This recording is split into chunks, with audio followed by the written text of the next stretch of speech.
ஆண்டவரோடு உங்களை இணைக்க ஆண்டவருக்கு இருக்கிற ஒரே ஒரு வழி நற்கருணை தான்.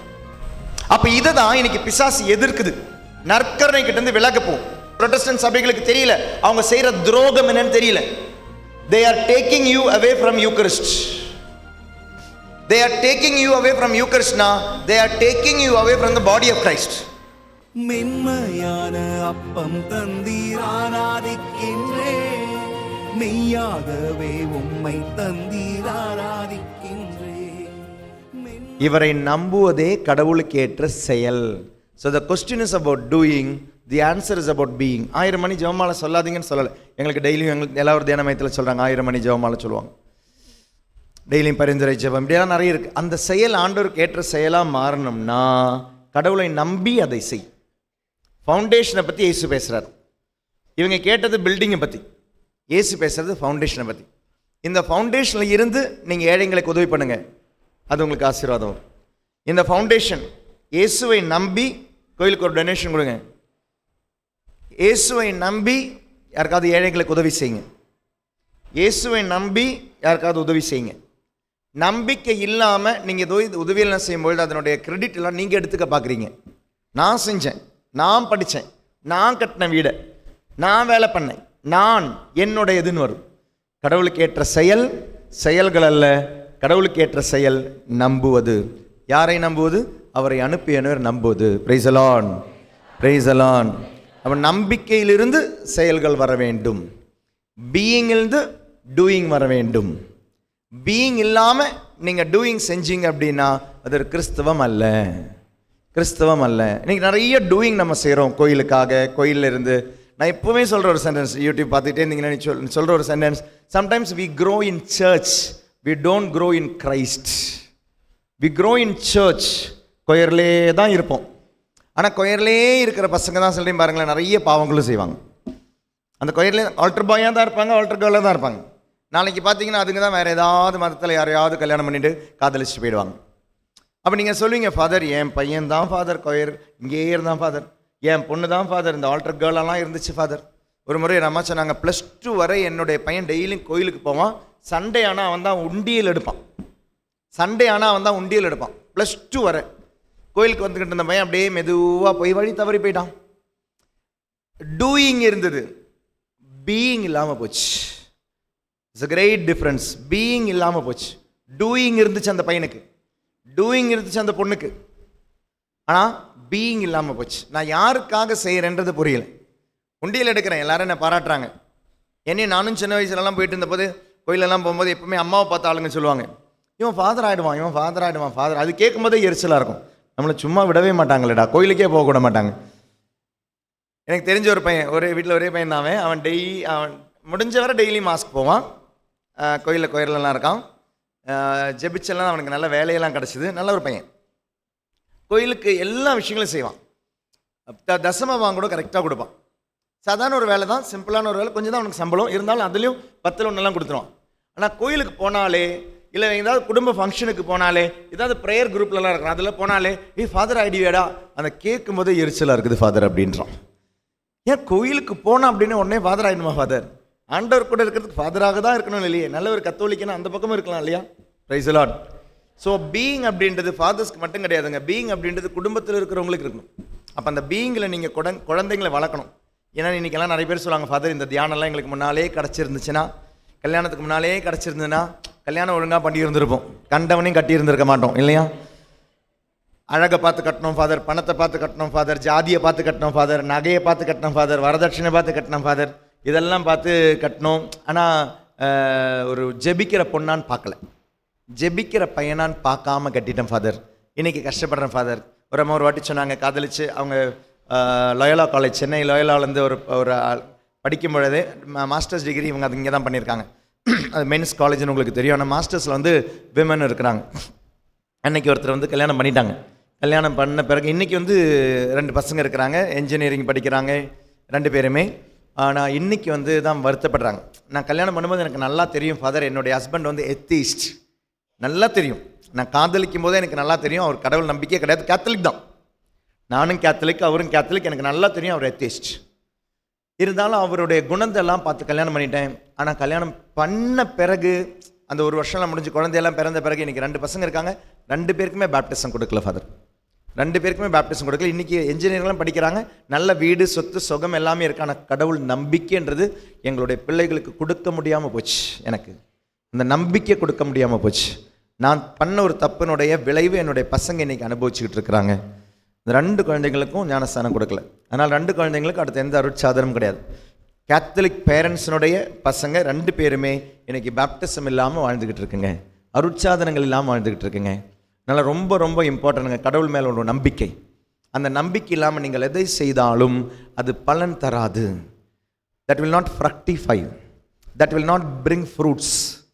நீங்கள் நிறைய விஷயங்களை செய்வீங்க, அப்புறம் நீங்கள் டயர்டாகிடுவீங்க, ரொம்ப டயர்டாகிடுவீங்க. ஜெபிச்சு டயர்டாகிடுவீங்க, உழைச்சி டயர்டாகிடுவீங்க. ஆனால் கடவுள் நம்பிக்கையிலேருந்து ஜெபிச்சு பாருங்கள், டயர்டாக மாட்டீங்க. கடவுள் நம்பிக்கையிலேருந்து டெய்லியும் பைபிள் வாசிச்சு பாருங்கள், டயர்டாக மாட்டீங்க. கடவுள் நம்பிக்கையில் இருந்து டெய்லியும் ஜெபமாலை சொல்லி பாருங்கள், டயர்டாக மாட்டீங்க. கடவுள் நம்பிக்கையில் இருந்து குடும்ப ஜெபம் சொல்லி பாருங்கள், டயர்டாக மாட்டீங்க. நம்பிக்கை என்பது அவ்வளவு முக்கியமானது.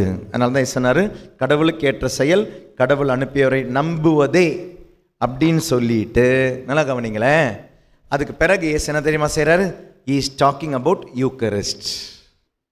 கடவுள் அனுப்பியவரை நம்புவதே கடவுளுக்கு ஏற்ற செயல் அப்படின்னு சொல்லிட்டு, நீங்கள் 29வது வசனம் 30வது வசனம் எல்லாம் பார்த்தீங்கன்னா அந்த செக்ஷன் முழுக்க இயேசு நீ நற்கரணையை பற்றி பேச போகிறாரு. So the teaching on Eucharist is coming.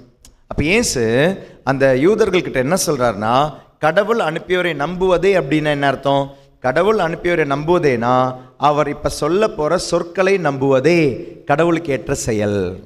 அதாவது நற்கருணையில் ஆண்டவர் இருக்கிறார், அந்த நற்கருணையின் போதனையை இதோ போதிக்க போகிறேன் நான் சொல்கிறத நீங்கள் நம்புங்க, நம்பினால் நீங்கள் வாழ்வு பெறுவீர்கள்.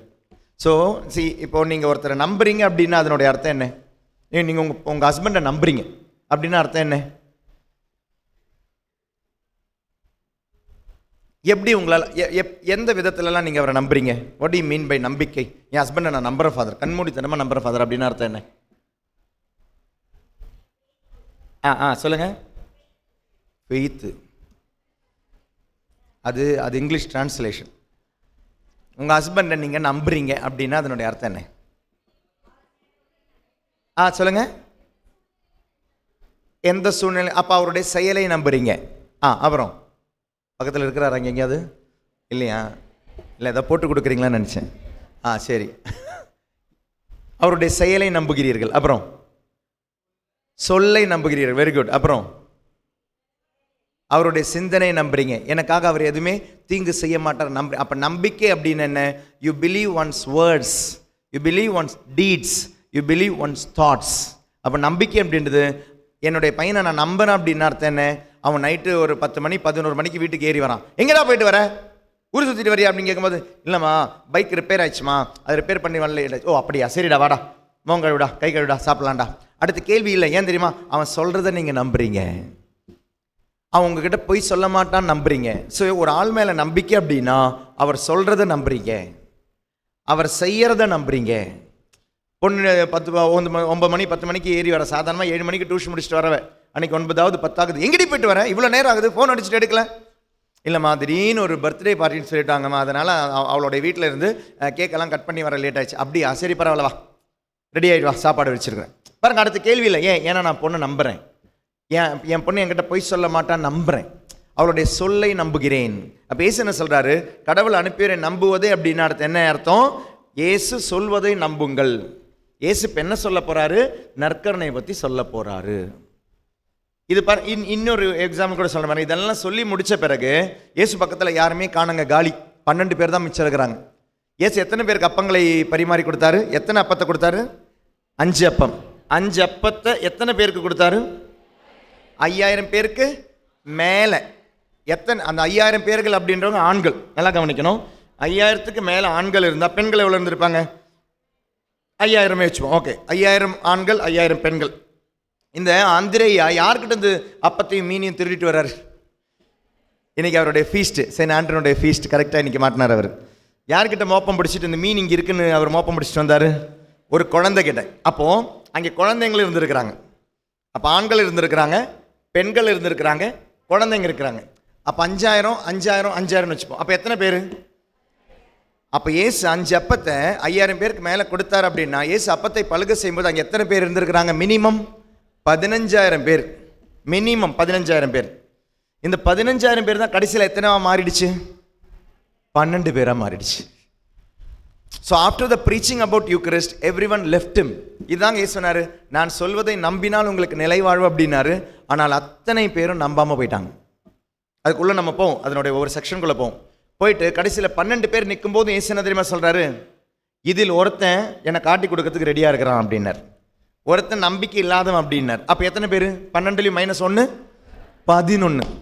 இயேசு உண்மையாகவே தன் நற்கருணையாக மாறியது எப்பொழுது? கல்வாரி மலையில். 15000 12 ஆயிடுச்சு, 12 11 ஆயிடுச்சு. உண்மையாக நற்கருணையாக மாறின பொழுது எத்தனை சீடர்கள் இருந்தாங்க இந்த 11ல்? ஒன்னே ஒன்று, கண்ணே கண்ணு. 15000 12 ஆயிடுச்சு, 12 11 ஆயிடுச்சு. 11ல் ஒரே ஒரு சீடன் மட்டும்தாங்க கல்வாரி மலையில் இருந்தார். அப்போ யூக்ரிஸ்டை பற்றி பேசின போது 11 பேர் இருந்தாங்க. யூக்ரிஸ்டாக மாறின பொழுது ஒருத்தர் தான் இருந்தார். அப்போ அந்த இயேசுவுக்கு எவ்வளோ வேதனை இருந்திருக்குன்னு பாருங்க. நற்கருணையாக மாறின இயேசு, அதனால தான் யோவான் நற்செய்தி அவ்வளோ ஆழமாக இருக்கு. அவன் ஆழமாக கொடுத்துருக்கிறார். கூடவே இருந்தார், விட்டு போகாமல் இருந்தார். நற்கருணையின் மீது அவ்வளோ பக்தியோடு இருந்தார் யோவான். அதனால தான் அவனுடைய அந்த நற்செய்தியில் முழுக்க முழுக்க இந்த தூய்மையை பற்றி, தூய ஆவியானவரை பற்றி, நற்கருணையை பற்றி இவ்வளோ எக்ஸ்டென்சிவாக ஆண்டவர் அவருக்கு அந்த ஆழத்தை கொடுத்தார். இனி அங்கேயும் அந்த 12 பேர் மிச்சம் இருக்கும்போது இயேசு கேட்குறாரு, நீங்களும் போனால் போயிடுங்கன்றார். நீங்கள் ஏன் நிற்கிறீங்க இங்கே? உங்களுக்கும் நம்பிக்கை இல்லைன்னா போயிடுங்க அப்படின்ட்டார். யாரும் என் கூட நிற்க வேண்டாம் அப்படின்ட்டார். No compromise on Eucharist. No compromise on Eucharist. நற்கருணை பற்றி நான் பேசினேன், இனி காம்ப்ரமைஸ் கிடையாது, நம்பினா இருந்தால் போதும். அப்போ இயேசு சொன்ன இந்த கேள்விக்கு பதில் பேதுரு ஒரு பதில் சொன்னார். அந்த பதில் என்ன? யாரிடம் செல்வோம் இறைவா, வாழ்வு தரும் வார்த்தைகள். நல்லா கவனிக்கணும், இயேசு அவ்வளோ நேரம் பேசுறது வாழ்வு தரும் உணவை பற்றி. இவ்வளோ நேரம் பேச போகிறது வாழ்வு தரும் உணவை பற்றி, நற்கருணை பற்றி பேச போகிறார். ஆனால் பதில் கடைசியில் பேதுரு சொல்கிற வார்த்தை என்ன தெரியுமா? வாழ்வு தரும் உணவு உங்ககிட்ட இருக்குன்னு சொல்லியிருந்தால் லாஜிக்கலாக இருந்திருக்கும். Because he was speaking about உணவு. ஆனால் பேதுரு சொல்கிற வார்த்தையை பாருங்களேன், யாரிடம் நாங்கள் செல்வோம்? வாழ்வு தரும் வார்த்தை. அப்போ சரி, அப்போ தொடக்கம் 28வது வசனம் எப்படி ஆரம்பிக்குது அப்படின்னா, கடவுளுக்கு ஏற்ற செயல் என்ன? அவரை அனுப்புவது நம்புவதே, அவரை அனுப்புவவருடைய சொல்லை நம்புவதே. முடிகிறது எப்படி முடியுது பாருங்க, வாழ்வு தரும் வார்த்தைகள் உங்ககிட்ட தான் இருக்கு அப்படின்றாரு. ஸோ 6வது அதிகாரத்தினுடைய 28வது வசனம், வாழ்வு தரும் வார்த்தையை நான் பேச போறேன், நம்பினால் வாழ்வு பெறுவாய். கடைசியில் முடியும் பொழுதும் வாழ்வு தரும் வார்த்தை தான் நீ பேசின, நீ சொன்னது எதுவுமே எனக்கு புரியல ஆண்டவரே. பேதுரு சொல்றாரு, நீ என்னென்னமோ சொன்ன, உன் சதையை சாப்பிடணும்னு சொன்ன, ரத்தத்தை குடிக்கணும்னு சொன்ன, எதுவுமே விளங்கலை. ஆனால் ஒன்னே ஒன்று மட்டும் நம்புறேன், நீ சொன்னதில் ஏதோ உண்மை இருக்குன்னு நம்புறேன். Praise the Lord. Hallelujah, hallelujah, hallelujah. நம்மளுடைய கஷ்ட காலத்துக்கு பாருங்களேன், இந்த யாரிடம் செல்வோம் இறைவா அந்த பாட்டு செத்தாதான் பாடுவோம் இல்லை? யாராவது செத்துட்டாங்கன்னா தான் இந்த பாட்டை பாடுவோம். ஆனால் உண்மையாக அந்த பாட்டு எழுதப்பட்ட அந்த சூழ்நிலை பாருங்களேன், அது எங்கேருந்து வந்திருக்குது? வாழ்வு தரும் உணவை பற்றி, வாழ்வு தரும் வார்த்தையை பற்றி, வாழ்வு தரத்தை பற்றி பேசினா செத்தாதான் இந்த பாட்டையே கேட்க முடியுது இன்றைக்கி கோயிலில். அவ்வளோ அழகான தியான பாடல். இன்னைக்கு யாராவது இறந்தால் மட்டும்தான் கேட்குறோம். ஆனால் ஆண்டவர் பேசுகிறது முழுக்க முழுக்க வாழ்வை பற்றி. பிரைஸ் தி லார்ட், ஹல்லேலூயா. இந்த 6வது அதிகாரத்துக்குள்ளே நுழையிறோம். கொஞ்சம் கூட வால்யூம் வைக்கிறீங்களா? நான் சத்தம் போட்டுக்கிட்டு இருக்கேன், கொஞ்சம் கூட வால்யூம் வைக்க சொல்லுங்களேன். ஏன்னா நான் ஃபுல் டே இல்லை, நீங்களும் டயர்ட் ஆகிடுவீங்க, நானும் டயர்ட் ஆகிடுவேன். இந்த 6வது அதிகாரத்தை நான் 5ஆக பிரிக்க போகிறேன். யோவான் நற்செய்தியினுடைய 6வது அதிகாரத்தை 5ஆக பிரிக்க போகிறேன். 5 ஹெட்டிங்ஸ். குறைச்சிட்டாரு, மொத்தமாக போச்சு. Check check. 6வது அதிகாரத்தை 5ஆக பிரிக்க போகிறேன். ஃபஸ்ட்டு ஹெட்டிங் இல்லை, கொஞ்சம் அதிகமாகிடுச்சு, கொஞ்சம் கம்மி பண்ணுங்க. Check check. Okay. First heading, இயேசு அப்பங்களை பழுக செய்கிறார், மல்டிப்ளிகேஷன் ஆஃப் லோவ்ஸ். 2வது ஹெட்டிங், இயேசு கடல் மீது நடக்கிறார், வாக்கிங் ஆன் வாட்டர். நீங்கள் யோவான் நற்செய்தியில் பார்த்தீங்கன்னா எல்லா அதிகாரத்திலும் தண்ணி இருக்குங்க, எல்லா அதிகாரத்திலும் தண்ணி இருக்கும். 1வது அதிகாரத்தில் தண்ணி இருக்குது, கடலில் இருந்தால் தன்னுடைய சீடர்களை அழைப்பது கடலில் இருந்து. 2வது அதிகாரத்தில் தண்ணி இருக்குது, என்ன தண்ணி? கானா ஊரில் தண்ணி. 3வது அதிகாரத்தில் தண்ணி இருக்குது, என்ன தண்ணி? 3வது அதிகாரத்தில் தண்ணி என்ன? தண்ணீரால் நீ பிறந்தால் போதாது, தூய் ஆவியானவரால் நீ பிறக்க வேண்டும், born again. 4வது அதிகாரத்தில் தண்ணி சமாரிய பெண். 5வது அதிகாரத்தில் தண்ணி குளக்கரையில் 38 வருஷம் ஒருத்தர் கடல் அந்த அந்த இதிலே இருப்பார், அந்த குளத்துக்கிட்டே இருப்பார். 6வது அதிகாரத்தில் தண்ணி தண்ணியில் நடக்க போறார். 7வது அதிகாரத்தில் தண்ணி நீங்க கேட்டீங்கன்னா உங்கள்கிட்ட இருந்து தண்ணீர் பெருக்கெடுத்து ஓடும். இப்படி எல்லா அதிகாரத்திலும் தண்ணீர் இருக்கும். ஸோ தண்ணீர் is a sign of Holy Spirit. தண்ணீர் is the sign of Holy Spirit in John. Okay, அப்போ இந்த 6வது அதிகாரத்தில் இயேசு தண்ணீரின் மீது நடக்கிறார். 2வது ஸ்டெப்பு. 3வது ஹெட்டிங் நானே வாழ்வு தரும் உணவு என்று இயேசு போதிக்கிறார். நானே வாழ்வு தரும் உணவு என்று போதிப்பார். 4வது ஹெட்டிங் இந்த போதனைக்கு மக்களுடைய பதில், the response of the people. 5வது heading response of Jesus to response of the people. மக்களுடைய பதிலுக்கு இயேசுனுடைய பதில். இந்த 5 பாயிண்ட் நம்ம இப்போ பார்ப்போம். நல்லா கவனிச்சிங்களா? ஃபர்ஸ்ட் ஹெட்டிங் அப்பங்களை பழக செய்கிறார். செகண்ட் ஹெட்டிங் கடல் மீது நடந்தார். 3வது ஹெட்டிங் நானே வாழ்வு தரும் உணவு என்று போதிக்கிறார். 4வது ஹெட்டிங் போதனைக்கு மக்களுடைய பதில். 5வது ஹெட்டிங் மக்களுடைய பதிலுக்கு இயேசுனுடைய பதில்.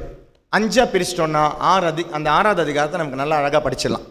இதை படிக்கும்பொழுது நற்கருணைய வல்லமை என்னன்னு புரியும். நற்கருணைய வல்லமை தியான மையத்தில் ஒரு முறை எங்களுடைய அந்த நம்ம தானே சொன்னாலே தியான மையத்தினுடைய கட்டிடத்துக்காக ஜெபிச்சுக்கிட்டு இருக்கிறோம்.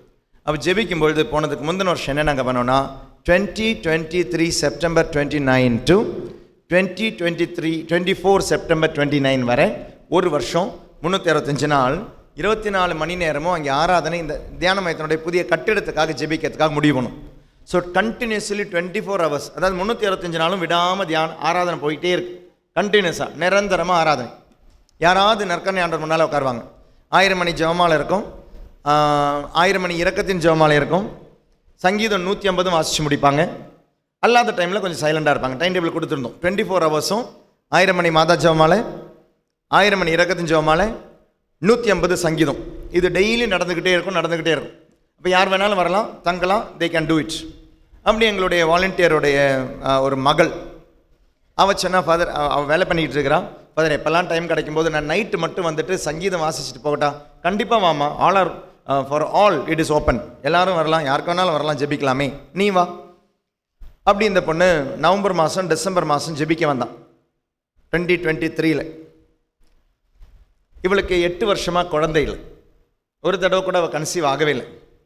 அப்படின்னு அந்த இந்த ஆராதனைக்கு வர குழந்தைக்காக வரலைங்க, அவளுக்கு ஏதோ ஒரு ஆசைப்பட்டு அவள் வந்தான். 150 சங்கீதம் வந்து வாசிச்சு போயிடுவான். போன பிறகு அடுத்த நாள் காலையில் வீட்டிலலாம் சமைச்சு வச்ச பிறகு வேலைக்கு போகணும். அட்லீஸ்ட் 2 hours ஆகுது ஜேர்னி பண்ணி வரா. மெட்ரோ ட்ரெயினில் லோக்கல் ட்ரெயினில் ட்ராவல் பண்ணிவிட்டு வந்து 150 சங்கீதம் வாசித்து முடிச்சுட்டு அடுத்த நாள் காலையில் போய் வீட்டில் சமைச்சு வச்சுட்டு வேலைக்கும் போகணும். இவ்வளோ டயர்டாக தான் வருவான். ஆனால் 150 சங்கீதம் சந்தோஷமாக வாசிச்சு போவாள். எப்போல்லாம் டைம் கிடைக்குதோ அப்போல்லாம் வருவாள்.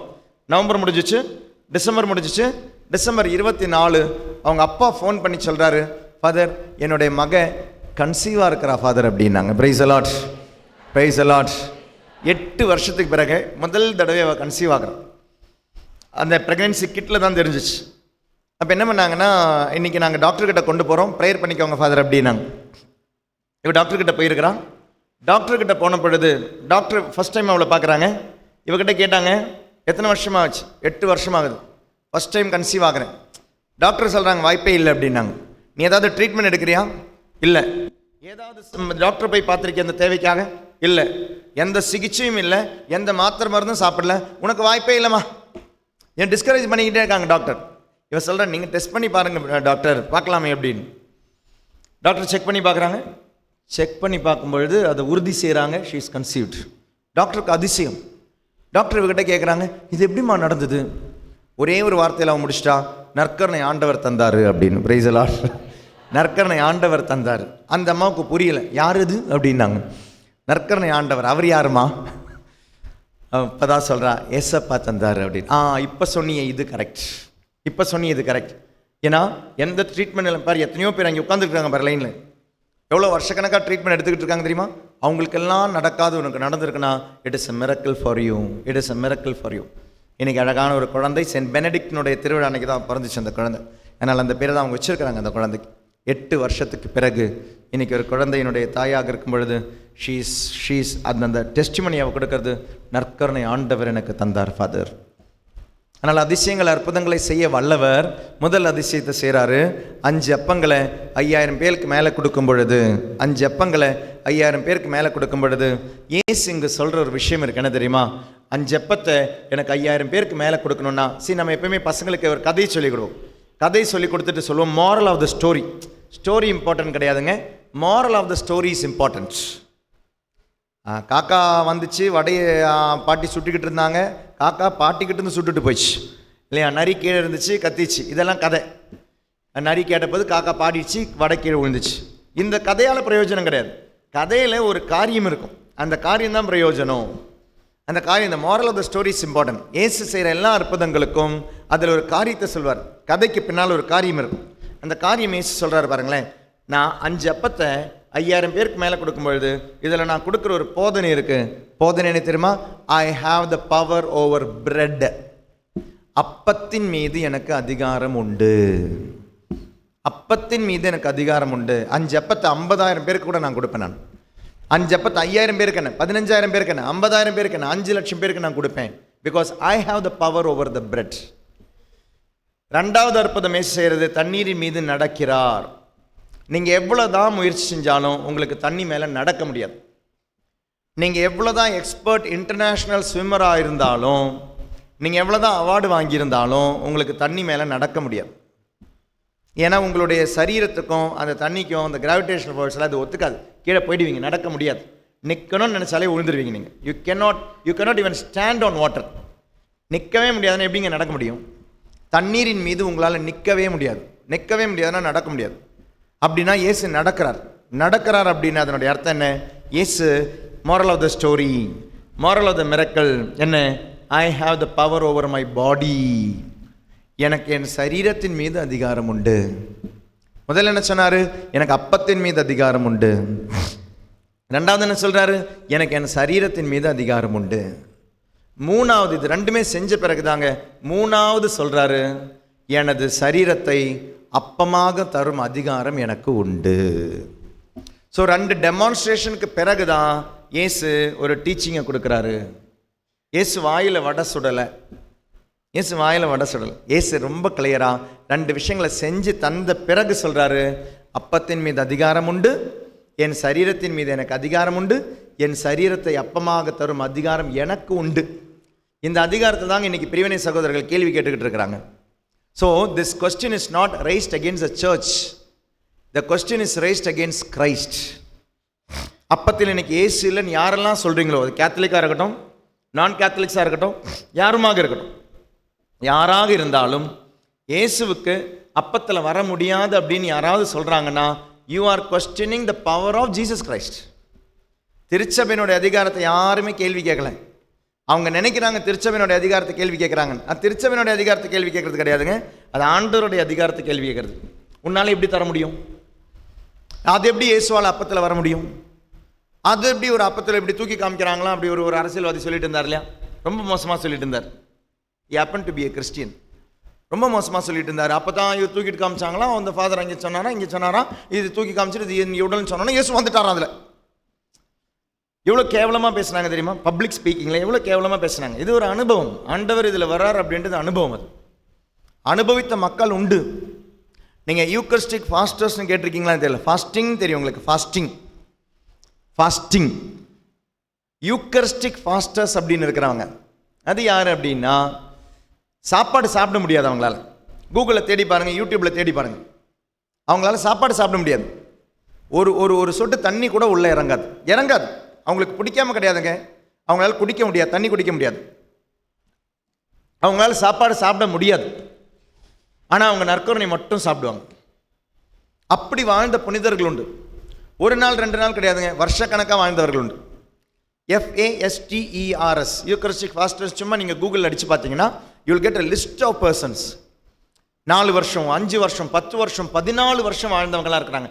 நற்கருணை மட்டும் உண்டு உயிர் வாழ்ந்த புனிதர்கள், மனிதர்கள் உண்டு. நற்கருணை மட்டும். சாப்பாடு சாப்பிட்டா இறங்காது, தண்ணி குடித்தா அவங்களால உள்ளே போகாது, சயின்டிஃபிக்காக டாக்டர்ஸ் அவங்க தங்குற ரூமில் ஒரு வாரம்லாம் தங்கியிருக்கிறாங்க. போர்ச்சுகலில் அலெக்சாண்ட்ரினா டி கோஸ்டா அப்படின்ற ஒரு கேர்ள், அவளுக்கு வந்து கீழே விழுந்து இடுப்பு எலும்பு உடஞ்சி போச்சு. அந்த பொண்ணுக்கு படுக்கையாயிட்டா. எல்லாத்தையும் சாப்பிட்டுக்கிட்டு தான் இருந்தா 12 வருஷமா. ஆனால் அதுக்கப்புறம் மெதுவாக சாப்பாடு இறங்குறது கம்மியாகி போச்சு. சாப்பாடு இறங்காது, தொண்டை அடைச்சிக்கிச்சு. 12 வருஷத்துக்கு பிறகு அவளுக்கு தண்ணி கூட இறங்க மாட்டேங்குது. தண்ணி குடித்தா உள்ளே போகாது, சாப்பாடே சாப்பிட முடியாது. அப்படி இருக்கும் பொழுது டெய்லியும் ஃபாதர் வந்து நற்கரணை மட்டும் கொடுப்பார். அந்த நற்கரணை மட்டும் சாப்பிட்டு வாழ்ந்தா 14 வருஷம் தண்ணி இல்லாமல் சாப்பாடு இல்லாமல் வாழ முடியுமா உங்களுக்கு? மத்தியானம் ஃபாஸ்டிங் வைப்போமா? மத்தியானம் ஃபாஸ்டிங் வைக்கலாமா? பிரைஸ் எல்லாம். சாயங்காலம் 5 மணி வரை எப்படி போகலாமா? பிரைஸ் எல்லாம். துண்டை காணும் துணியை காணும் ஓடி போயிடுவோம். ஃபாதர் தண்ணி இல்லாமல் சாப்பாடு இல்லாமல் சாயங்காலம் 5 மணி வரை இருப்போமா? ஆமாம் இருப்பீங்க. இருக்க முடியாது. ஆமாம் முடியாது, நம்மளால் தண்ணி இல்லாமல் சாப்பாடு இல்லாமல் ஒரு 5 மணி நேரம் கூட இருக்க முடியாது. 14 வருஷம் ஒரு பொண்ணு வெறும் நற்கரணை மட்டும் உண்டு உயிர் வாழ்ந்தாள் என்றால் யோசிச்சு பாருங்க, இது உயிர் இல்லாத அப்பமா? உயிர் இல்லாதவராக இதுக்குள்ளே இருக்கிறார். 14 வருஷம், 14 நிமிஷம் நம்மளால் இருக்க முடியாது, 14 வாரம் நம்மளால் இருக்க முடியாது, 14 நாட்கள் இருக்க முடியாது. 14 வருஷம் வெறும் நற்கரணை மட்டும் சாப்பிட்டு உயிர் வாழ்ந்த ஒரு பொண்ணு. அதான் யூக்கரிஸ்டிக் ஃபாஸ்டர்ஸ். அப்போ அந்த இயேசு கிறிஸ்து சொல்றாரு, எனக்கு என்னுடைய சரீரத்தை அப்பமாக கொடுக்கும் அதிகாரம் உண்டு. Praise the Lord. Hallelujah, hallelujah. இந்த நம்பிக்கைக்கு நீங்கள் எப்போ உள்ளே வரீங்களோ அப்போ எல்லா மூட நம்பிக்கையும் போகணும். எல்லாம் ஒரு முறை நான் இருந்த ஒரு பங்கு, அந்த பங்கில் வந்து ஒரு வயசானவர் டெய்லியும் திருப்பலிக்கு வருவார். வயசானவர்னு சொல்ல முடியாது, ஏன்னா ஒரு வாட்டி நான் வயசு சொல்லிட்டு சொன்னேன், வயசானவர் ஒரு 70-75 வயசு இருக்கும் அப்படின்னா. இங்கே போன மாதம் லண்டனில் தான் இந்த ஒரு இதை சொன்னேன் நான். வயசானவர் ஒரு 75 வயசு இருக்கும் அப்படின்னு. தியானம்லாம் டாக்கெல்லாம் முடிச்சுட்டு நான் வெளியே வந்த போது அம்மா வந்து சொன்னாங்க, ஃபாதர் என்ன ஃபாதர் 74 வயசு, நீங்கள் வயசானவர் அப்படின்ட்டீங்க அப்படின்னாங்க. ஏன்னா இந்த அம்மாவுக்கு 70 வயசு ஆகுது. எங்களுக்கெல்லாம் 80-90 ஆனால் தான் வயசானவங்களே சொல்லுவாங்க. ஏன்னா இங்கே 90 வயசானவங்க கூட சைக்கிள் மிதிச்சுட்டு நடக்கிறாங்க, ஆரோக்கியமாக இருக்கிறாங்க. 70 யூத்து. அப்போ 75 வயசானவர் அப்படின்னா அந்த அம்மா கோவம் வந்துச்சு. ஆனால் இந்தியாவில் நம்ம சொல்லிடுவோம் 60க்கு மேலே நம்ம சீனியர் சிட்டிசன் ஆகிட்டோம். அப்போ 70 வயசு 75 வயசானவர் டெய்லியும் பூசைக்கு வந்துட்டு இருந்தார். டெய்லியும் பூசைக்கு வருவார், டெய்லி நற்கரணை வாங்குவார். ஆனால் அவருடைய உடம்புல வந்து அந்த நோய் வந்து டப்ப ரொம்ப ஃபாஸ்ட்டாக வந்து திடீர்னு படுத்தப்படி கேட்டார். யாரும் நினச்சே பார்க்கல அவர் படுத்தப்படுக்கையாவார். ஏறக்குறைய ஒரு 2 வருஷம் படுத்தப்படுக்கையாக இருந்தார். 2 வருஷம். அந்த உயிர் போகவும் மாட்டேங்குது, இருக்கவும் மாட்டேங்குது, அந்த நிலைமையில் இருக்கிறார். உயிர் போகவும் மாட்டேங்குது, ஆனால் சாகர நிலைமையில் கடந்துக்கிட்டு இருக்கிறார். பசங்க இன்னைக்கா நாளைக்கான்னு பார்த்துக்கிட்டு இருக்கிறாங்க. அப்போ எப்பாவது போவேன் நான், 2 வாரத்தில் ஒரு தடவைலாம் போய் பாவ சங்கீதம்லாம் கேட்டு நற்கெல்லாம் கொடுத்துட்டு வரதுண்டு. அப்படி ஒரு நாள் வந்து இதை கொடுக்கும்பொழுது என்னுடைய மனசே சொல்லுது, என்னடா இந்த உயிர் இப்படி போகாமல் இருக்குதே, பிடிச்சிக்கிட்டே இருக்குதே. தப்புன்னு என்னுடைய மனசில் வந்தது. 1வது கட்டளைக்கு எதிராக இவர் பாவம் செய்கிறாரு அப்படின்ற ஒரு ஃபீலிங் எனக்கு வந்துச்சு. 1வது கட்டளைக்கு எதிராக செய்கிறார். அவர்கிட்ட நான் கேட்கல, நான் வெளியே வந்தப்போ தான் மனசில் வந்துச்சு. அப்போ அவருடைய பையனும் மருமகளும் அங்கே இருந்தாங்க. அப்போ அவங்கக்கிட்ட நான் கேட்டேன், உங்கள் அப்பா ஏதாவது மூட நம்பிக்கையில் இருக்கிறவரா அப்படின்னு கேட்ட பொழுது அந்த பையனும் மருமகளும் சொன்ன ஒரு வார்த்தை, ஃபாதர் எங்கள் அப்பா எப்படி திவ்ய நற்கருணை நம்புகிறாரோ ஈக்குவலாக அவர் மந்திரவாதத்தையும் நம்புகிறார் ஃபாதர் அப்படின்னாங்க. ஈக்குவலாக ஒரு பிரச்சனைன்னு வந்தால் கோயிலில் போய் பூசைக்கு காசு கொடுத்து ஒப்பு கொடுத்து பூசையில் பங்கெடுத்து நற்கருணை வாங்குற எங்கள் அப்பா அதுக்கப்புறம் வெளியே போய் மந்திரவாதிகிட்ட போயிட்டு அதுக்கான பரிகாரத்தை செஞ்சுட்டு வருவார் ஃபாதர். அப்போ யோசிச்சு பாருங்க. அப்போ நற்கரணையும் நம்புகிறேன், நான் வெளியே இதை நம்புகிறேன்னா அப்போ உங்களுக்கு நற்கரணையின் மீது உள்ள நம்பிக்கை இல்லை. நீங்கள் நற்கரணை திருப்பலிக்கும் வரீங்க, ஞாயிற்றுக்கிழமை திருப்பலிக்கும் வரீங்க, நல்ல நேரத்தில் கல்யாணம் வைக்கிறீங்கன்னா உங்களுக்கு நற்கரணை மேலே ஆண்டவர் மேலே நம்பிக்கை இல்லைன்னு அர்த்தம். நற்கரணை நம்புறீங்க, திருப்பலியும் நம்புறீங்க, நீங்கள் நல்ல நாள் பார்த்து கல்யாணம் வைக்கிறீங்க, இல்லை நல்ல நாள் பார்த்து வீடு பிளஸ் பண்ணுறீங்க, நல்ல நாள் பார்த்து ஃபவுண்டேஷன் ஸ்டோன் போடுறீங்க, வாஸ்து பார்க்குறீங்க, ஜாதியை பார்க்குறீங்க, ஜாதகத்தை பார்க்குறீங்க, ஜோசியத்தை பார்க்குறீங்க அப்படின்னா அதனுடைய அர்த்தம் உங்களுக்கு நற்கரணை மீது நம்பிக்கை கிடையாது. நீங்கள் கிறிஸ்டியனாக இருக்கிறதுனால கோயிலுக்கு வரீங்க, நன்மை வாங்குறீங்க, அது உங்களுடைய வாழ்க்கையில் எந்த நன்மையையும் செய்யாது. அந்த நற்கரணை உங்களுக்கு எந்த நன்மையும் செய்யாது மட்டுமல்ல, தீமையை செய்யும். Praise the Lord. அல்லேலூயா. ஆண்டவர் மீது உள்ள நம்பிக்கைனா நம்பிக்கை தான். நான் இது தெரியாமல் தான் எடுத்துக்கிட்டு இருக்கேன். இப்போ தான் பார்த்தேன் இன்னைக்கு முதல் ஞாயிறு நம்பிக்கையை பற்றி. Praise the Lord. திருவருகை காலம் முதல் நாள். இப்போ தான் நான் அதை கவனிக்கிறேன் போர்டு. சரி, நமக்கு 4 வாரம் 4 விஷயங்களை பார்ப்போம் இல்லையா? 4 வாரம் வந்து எவ்ரி சண்டே திருவருகை காலத்தில் வந்து ஒவ்வொரு விஷயத்தை பார்க்கும்பொழுது ஃபெய்த், ஹோப், லவ், ஜாய், இல்லை 3வது வாரம் ஜாய். இப்படி வரும்பொழுது இன்றைக்கி நம்பிக்கையின் வாரம். பாருங்களேன், ஆண்டவர் எப்படி ஒத்துழைச்சு ஆண்ட்ரூவா கொண்டு வந்திருக்கிறாரு, நம்பிக்கை கொண்டு வந்திருக்கிறாரு. இன்றைக்கி உங்கள்கிட்ட நம்பிக்கை பற்றி பேசிக்கிட்டு இருக்கிறார். இப்போ தான் நான் கவனிக்கிற திருவருகை காலம் முதல் ஞாயிறு நம்பிக்கை. Praise the Lord. அல்லேலூயா. விசுவாசத்தினால் நீதிமான் பிழைப்பான், விசுவாசியே பதறாதே. விசுவாசத்தினால் நீதிமான் பிழைப்பான், விசுவாசியே பதறாதே. கலங்காதே திகையாதே விசுவாசியே, கலங்காதே. கல்வாரி நாயகன் கைவிடாரே, கல்வாரி நாயகன் கைவிடாரே. விசுவாசத்தினால் விசுவாசியே பதறாதே. அப்ப பதறாமல் இருக்கிற விசுவாசம் தாங்க விசுவாசம், உண்மையான விசுவாசம். தடுமாறுற விசுவாசம் விசுவாசம் கிடையாது. விசுவாசம் அப்படின்றது it should be continuous process. Continuous process. இன்னைக்கு நான் இயேசுவை நம்புறேன், நாளைக்கு நான் மந்திரவாதத்தை நம்புறேன், அடுத்த நாள் நான் வேற ஏதாவது கடவுளை நம்புறேன், 4வது நாள் திரும்ப இயேசுகிட்ட வரேன், வாரத்தில் ஒரு தடவை இயேசுவை நம்புறேன்னா அது நம்பிக்கை கிடையாது. எபிரேயருக்கு எழுதப்பட்ட திருமுகம் 4வது அதிகாரம் 13வது வசனம் நினைக்கிறேன். அது 12வது வசனம். பைபிள் எடுத்து வாசிங்க. 13வது வசனம். ஆ ஆ ஆ அது இல்லை, அந்த வசனம் இல்லை. அப்போ 3வது அதிகாரம், சாரி 3:14, 14:3 இல்லை, 3வது அதிகாரம் 14வது திருவசனம். 3வது அதிகாரம் 14வது வசனம். தொடக்கத்தில் நாம் கொண்டிருந்த திட நம்பிக்கையை இறுதி வரை உறுதியாக பற்றி கொண்டிருந்தால் நாமும் கிறிஸ்துவின் பங்காளி ஆவோம். கவனிச்சிங்களா? கவனிச்சிங்களா? சும்மா வாசிப்போம், சும்மா நல்லா கவனிச்சு பாருங்க. தொடக்கத்தில் நாம் கொண்டிருந்த நம்பிக்கையை, திட நம்பிக்கையை, அதுதான் எப்படி இருக்கணுமா? இறுதி வரை உறுதியாக பற்றி கொண்டிருந்தால் நாமும் கிறிஸ்துவின் பங்காளிகளாவோம். அப்ப கிறிஸ்துவின் பங்காளிகளாவது திங்கட்கிழமை விசுவாசம், செவ்வாய்க்கிழமை அந்தோனியார் விசுவாசம், புதன்கிழமை சூசியப்பர் விசுவாசம், வியாழக்கிழமை குழந்தை இயேசு விசுவாசம், அதுக்கு நடுவில் மூட நம்பிக்கையின் விசுவாசம், அதுக்கு நம்பிக்கையின் நடுவில் வேற விசுவாசங்கள், இப்படி விசுவாசங்களில் எல்லாம் கடந்து போய் ஞாயிற்றுக்கிழமை திரும்ப இயேசுவின் விசுவாசம். Praise the Lord. அது விசுவாசம் அல்ல. That is not faith. That is not faith. எல்லாரும் நம்புறேன், இயேசுவிலும் நம்புறேன் அப்படின்னா அது விசுவாசம் அல்ல. நம்பிக்கை என்பது எதிர்நோக்கி இருப்பவை கிடைக்கும் என்னும் உறுதி. நம்பிக்கை என்பது எதிர்நோக்கி இருப்பவை உறுதி.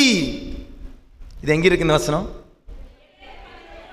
எபிரேயர் 11:1. the definition of faith வாசிங்க. எபிரேயர் 11:1.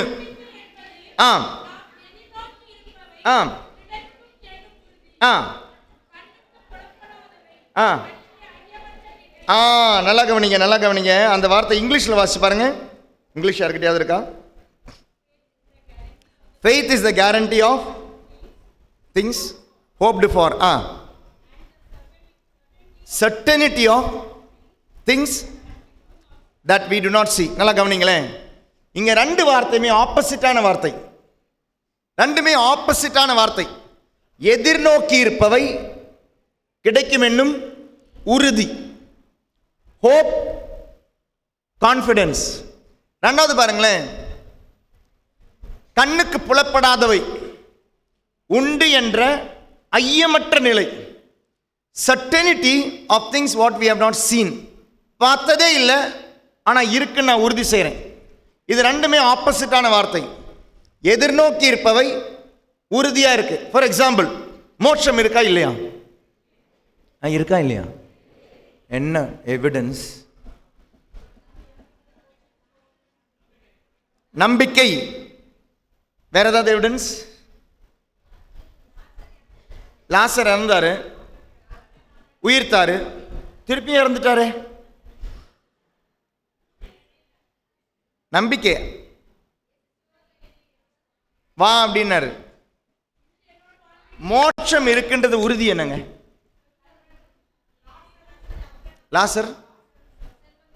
லாசரும் செல்வந்தரும் கதை தானே, பைபிள் இருக்கிற கதை தானே அது. இயேசுனுடைய வார்த்தையின் மீதுள்ள நம்பிக்கை. நற்கரில் ஆண்டவர் இருக்கிறாரா? என்ன எவிடன்ஸ்? பார்க்கல, பார்க்காதது சர்டனிட்டின்னு இல்லை வசனம். ஹோப்பு உறுதின்னு இல்லை, பார்க்காதது இருக்குன்னு நம்பிக்கை சர்டனிட்டின்றாங்களே. என்னைக்காவது இயேசுவை பார்த்துருக்கீங்களா நற்கரணையில்? கேட்கல. அப்போ என்ன எவிடன்ஸ்? என்ன இயேசு நற்கரணையில் இருக்கிறார், எவிடன்ஸ் என்ன? என்னம்மா கேட்கல? தோமையார் சொன்னாரா? என்ன சொன்னாரு? தோமையார் என்ன சொன்னாரு? தொட்டாதான் விஸ்வாசி சொன்னாரு. ஆமா, நான் நம்ப மாட்டேன். இதெல்லாம் சும்மா கதையா இருக்குதே. எனக்கு பைபிள் மேல நம்பிக்கை இல்லை.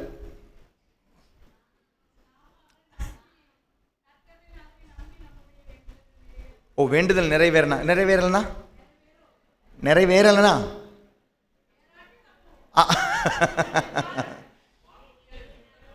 நம்பிக்கிறோம். அப்ப இயேசு நற்கரணையில் இருக்கிறாருக்கு எவிடன்ஸ் இருக்கா இல்லையா? கேள்வி. எவிடன்ஸ் இருக்கா? எங்க இருக்கு? ஒரு எவிடன்ஸ் கொடுங்க. அப்படின்னா என்னம்மா நற்கரணையில எங்கே வந்துச்சு சொன்னாங்க? பிளட் வந்துச்சா? எங்க? வெளிநாட்டில். நம்ம நாட்டில் வரவே வராது. நற்கரணையில பிளட் வந்துச்சான். சரி, அதனால இயேசு அதில் இருக்கிறாரு அப்படின்றதுக்கு என்ன உறுதி? இயேசுடைய ரத்தம் தான் அப்படின்றதுக்கு என்ன உறுதி?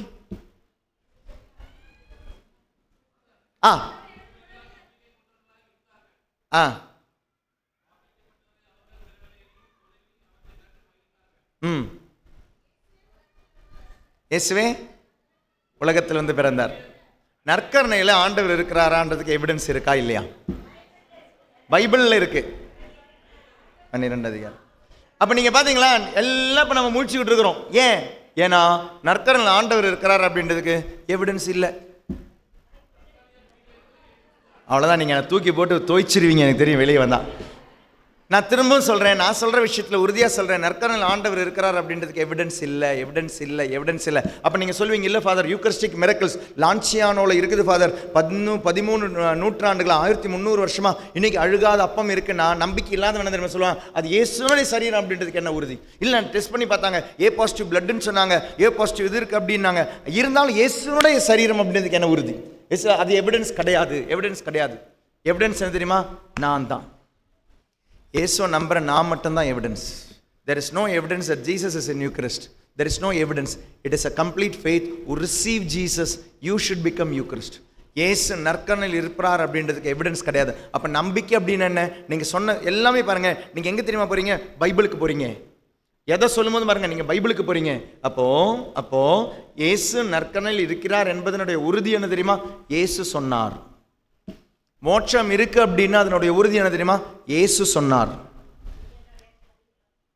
அப்போ இயேசு சொன்னார் அப்படின்னு தான் உறுதி. So if you believe in Jesus only, you can have that faith in Jesus. You can have the experience in Jesus. இயேசு சொன்னார் அப்படின்றது. அப்போ faith, நல்லா கவனிங்க, faith is making Jesus relevant in your life. இயேசு ரெலவெண்ட் அல்லாத ஒருத்தருக்கு நற்கருணை ரெலவெண்ட் கிடையாது. இயேசு ரெலவெண்ட் அல்லாத ஒருத்தருக்கு நித்திய ஜீவன் ஒரு ரெலவெண்ட் கிடையாது. அதனால தான் இன்னைக்கு கம்யூனிசம் எல்லாம் இருக்குது, கால் மார்க்ஸ் எல்லாம் இருக்கிறாங்க, இன்னைக்கு வாழ்ந்துகிட்டு இருக்கிறாங்க, திராவிட கழகங்கள் எல்லாம் வாழ்ந்துகிட்டு இருக்கிற காரணம் என்ன? கடவுள் இல்லைன்னு சொல்ல காரணம் என்ன? அவங்களுக்கு இயேசு சொன்னதை நம்ப முடியல, இயேசுவை நம்ப முடியல. ஸோ ஒரு நம்ம கிறிஸ்டியன் ஃபெய்த் அப்படின்றது நிறைய தியரிட்டிக்கல் ஃபெய்த் கிடையாது. நம்மளுடைய கிறிஸ்டியன் ஃபெய்த் அப்படின்றது ஒரு நபரில் இருக்கிற faith. It is believing a person. இந்த மனுஷங்கிட்ட வராம உங்களுக்கு பைபிளை நம்ப முடியாது, பைபிளில் இருக்கிறத நம்ப முடியாது. இந்த மனுஷன் மேலே இருக்கிற நம்பிக்கை அது தூய ஆவியானவர் தர கிஃப்ட் தான். அது இல்லாமல் பைபிள் எத்தனையோ, அதனால தான் கேத்தலிக் பசங்க கூட சொல்கிறாங்க இதில் என்ன வித்தியாசம் இருக்குது. அதனால் நம்மளே நற்கரணை வாங்குற விதத்தை பாருங்களேன். நான் சாதாரணமாக நற்கரணை கையில் கொடுக்க மாட்டேன். இந்த 2 நாள் அனௌன்ஸ் பண்ண மறந்துட்டேன், கையில் கொடுக்கவே மாட்டேன். நான் நாக்கில் வாங்குறவங்க மட்டும் என்கிட்ட வாங்க மிச்சம் எங்கே வேணாலும் போய்க்கோங்க அப்படின்றேன். நாங்கள் ஏழாவது தியான மையத்தில் நைட்டு ஜெல்கிஸ்லையும் 4000 பேர் வந்தாலும் 5000 பேர் வந்தாலும் நாக்கில் தான் கொடுப்போம். டைம் ஆனாலும் பரவாயில்ல, டைம் இது முடிச்சுட்டு நீங்கள் எங்கே போக போகிறோம்? நம்ம அடுத்த என்ன வேலை ஜோலியாக இருக்குது, இதை விட பெரிய ஜோலி என்ன இருக்குது, இதை விட பெரிய வேலை என்ன இருக்குது? அதனால் டைம் எடுத்தாலும் பரவாயில்ல, நற்கரணை கையில் கொடுக்கவே மாட்டோம். எல்லாரும் எவ்வளோ பேர் வந்தால், அது 4 பேர் வந்தாலும் 400 பேர் வந்தாலும் 4000 பேர் வந்தாலும் கையில் கொடுக்கவே மாட்டோம் நற்கரணை. சரி, நம்ம வாங்குற விதம் பார்க்கும்போது மக்களுக்கு தெரியணுங்க இதில் ஒருத்தர் இருக்கிறாருன்னு. நம்ம ஆண்டவர் முன்னால் முட்டிக்கால் போடுறத பார்க்கும்போது தெரியணுங்க இதில் ஒருத்தர் இருக்கிறாருன்னு. நீங்கள் ஜெபிக்கிறத பார்க்கும்போது தெரியணுங்க ஒருத்தர் இதில் இருக்கிறாருன்னு. So we are the living evidences for Jesus Christ that he is there in the Eucharist.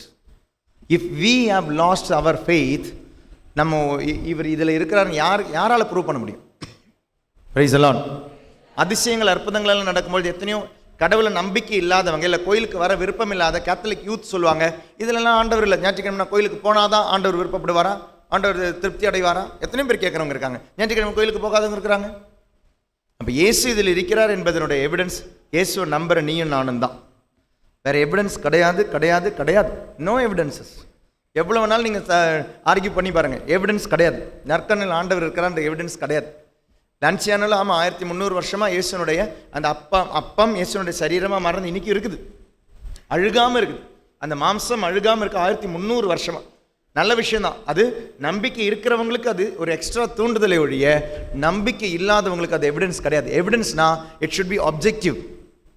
C, இங்கே இதில் இது வாட்ச் அப்படின்றது இதுக்கு எவிடன்ஸ் தேவையில்லை, ஏன்னா இது ஆப்ஜெக்டிவ். இவங்களுக்கும் வாட்ச் தான், உங்களுக்கும் வாட்ச் தான், எல்லாருக்குமே இது வாட்ச் தான்.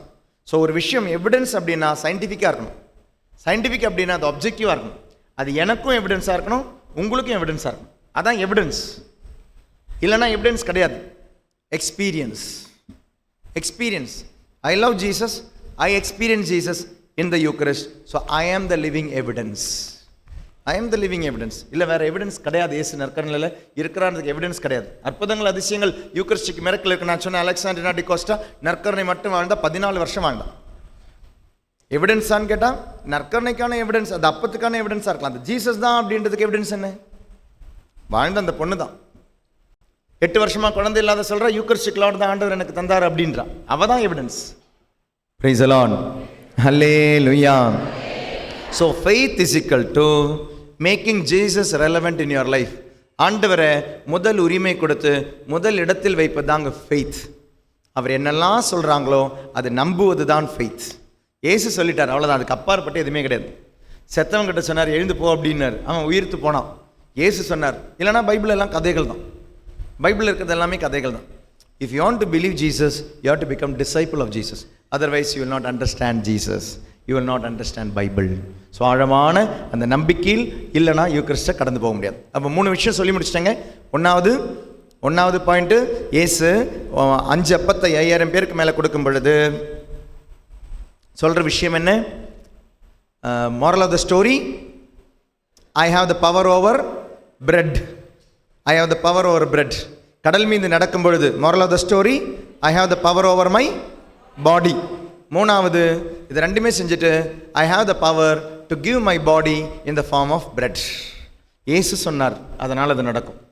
இனி இது இயேசு சொன்ன பொழுது 4வது பாயிண்ட், மக்களுடைய பதில். அதுக்கு பைபிள் கையில் இருந்தால் தான் புரியும். பைபிளுக்குள்ள 6வது அதிகாரத்துக்கு போகிறோம். யோவான் செய்தி 6வது அதிகாரம். மக்களுடைய பதில் அது அவ்வளோ ஈஸியான பதில் கிடையாதுங்க. ரொம்ப கஷ்டப்பட்டார் இயேசு. இது உங்களுக்கு புரிய வைக்க இயேசுவே ரொம்ப கஷ்டப்பட்டார். இனி நான் கஷ்டப்பட போகிறேன். ஓகேவா? கஷ்டப்படலாமா? இயேசு போதிக்கிறார். அந்த போதனை தான் என்ன? 34வது வசனத்திலிருந்து இயேசு போதிக்கிறாரு. நில்லுங்க வாசிக்க வேண்டாம். அது மொத்தமாக வாசிச்சா நமக்கு வாழ்வு தரும் உணவு. நான் வாசிக்கிறேன், கேளுங்க. ஏன்னா ஒருத்தர் நீங்கள் அங்கிருந்து வாசிங்கன்னா கேட்காம போயிடும். நல்லா கவனிங்க. யோவான் 6:34 மைக்கிலிருந்து வாசிக்கிறேன். மெதுவாக வாசிக்கிறேன், கேளுங்க. அவர்கள், ஐயா, இவ்வுணவை எங்களுக்கு எப்போதும் தாரும். இது ஞாபகம் இருக்குதா உங்களுக்கு? இதுக்கு முன்னால் ஒரு பொண்ணு கேட்டா, இந்த தண்ணீரை சமாரிய பெண் கேட்டான், எனக்கு தாகம் எடுக்கக்கூடாது, நான் இங்கே வந்து தண்ணி எடுக்கக்கூடாது, எப்போதும் எனக்கு தாரும். அதே வார்த்தை தான் இங்கே, எப்போதும் எங்களுக்கு தாரும் என்று கேட்டுக்கொண்டார்கள். இயேசு அவர்களிடம், வாழ்வு தரும் உணவு நானே, என்னிடம் வருபவருக்கு பசியே இராது. அந்த பொண்ணுக்கிட்ட என்ன சொன்னார்? தாகமே இராது. என்னிடம் நம்பிக்கை கொண்டிருப்பவருக்கு என்றுமே தாகம் இராது. ஆனால் நான் உங்களுக்கு சொன்னவாறே நீங்கள் என்னை கண்டிருந்தும் ஆமாம், எல்லாரும் என்ன பண்ணாங்க, தச்சனின் மகன் தானப்பா இந்த பையன் அப்படின்னு தான் சொன்னாங்க. நீங்கள் என்னை நம்பவில்லை. தந்தை என்னிடம் ஒப்படைக்கும் அனைவரும் என்னிடம் வந்து சேருவர். என்னிடம் வருபவரை நான் புறம்பே தள்ளிவிட மாட்டேன். ஏனெனில் என் சொந்த விருப்பத்தை நிறைவேற்ற அன்று, என்னை அனுப்பியவரின் விருப்பத்தை நிறைவேற்றவே நான் விண்ணகத்திலிருந்து இறங்கி வந்தேன். அவர் என்னிடம் ஒப்படைக்கும் எவரையும் நான் அழிய விடாமல் இறுதி நாளில் அனைவரையும் உயிர்த்தெழ செய்ய வேண்டும். கவனிச்சிங்களா? நல்லா கவனிங்க. என்ன பாருங்க, இன்னைக்கு ஒரு சபை இருக்குது. அந்த சபை சொல்ற விஷயம் என்ன தெரியுமா? எல்லாரும் மீட்கப்பட மாட்டார்கள். இன்னைக்கு உண்மையாக ஒரு பிரிவினை சபை இருக்கு. அந்த சபை அவங்க நம்ம பார்த்தா நமக்கு தோணும் கத்தோலிக்க சபை மாதிரியே தான் இருக்கும். அவங்களுக்கு ஜெபமாலை இருக்கு, அவங்களுக்கு திருமுழுக்கு, நம்மளை மாதிரி திருமுழுக்கு இருக்கு, அவங்களுக்கு ஃபர்ஸ்ட் ஹோலி கம்யூனியன் இருக்கு, அவங்களுக்கு திருப்பலி இருக்கு, அந்த சபையில் பாவசங்கீர்த்தனம் இருக்கு, அந்த சபையில் மாதாவனுடைய சுரூபெல்லாம் வச்சிருக்கிறாங்க, அந்த சபையில் இருக்கிறவங்க ஜெபமாலை ஜெபிக்கிறாங்க. இப்படி ஒரு பிரிவினை சபையா இருக்கு. அப்படி ஒரு சபை. Price the Lord. கத்தோலிக்க சபையில் செய்கிற எல்லாமே இருக்கு. ஆனால் ஒரே ஒரு வித்தியாசம்தான். அவங்க என்ன சொல்லுவாங்கன்னா, எங்கள் கோயிலில் வந்து பாவ சங்கீர்த்தனம் செய்தாதான் பாவ சங்கீர்த்தனம், எங்கே இருக்கிற ஃபாதர்கிட்ட பாவ சங்கீர்த்தனம் செஞ்சாதான் பாவ சங்கீர்த்தனம், இங்கே இருக்கிற வந்து திருப்பலியில் பங்கெடுத்தாதான் திருப்பலி, இங்கே வந்து நீங்கள் நற்கரணை வாங்கினாதான் நற்கரணை, இதெல்லாம் செஞ்சீங்கன்னா தான் நீங்கள் கிறிஸ்டியன். இனி மீட்கப்படுவீர்கள். நீங்கள் எத்தனை பேர் மீட்கப்படுவீர்கள் அப்படின்னா, திருவெளிப்பாடில் சொல்கிற மாதிரி 144,000 பேர் தான் மீட்கப்படுவீர்கள்.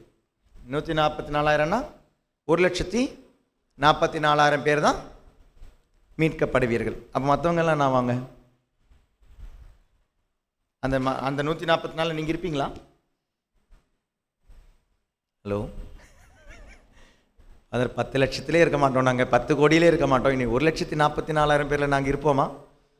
நம்ம வாழ்கிற வாழ்க்கைக்கு சந்தேகமாக இருக்கு இல்லையா? அப்போ பாருங்களேன், இயேசுவை லிமிட் பண்ணுறாங்க.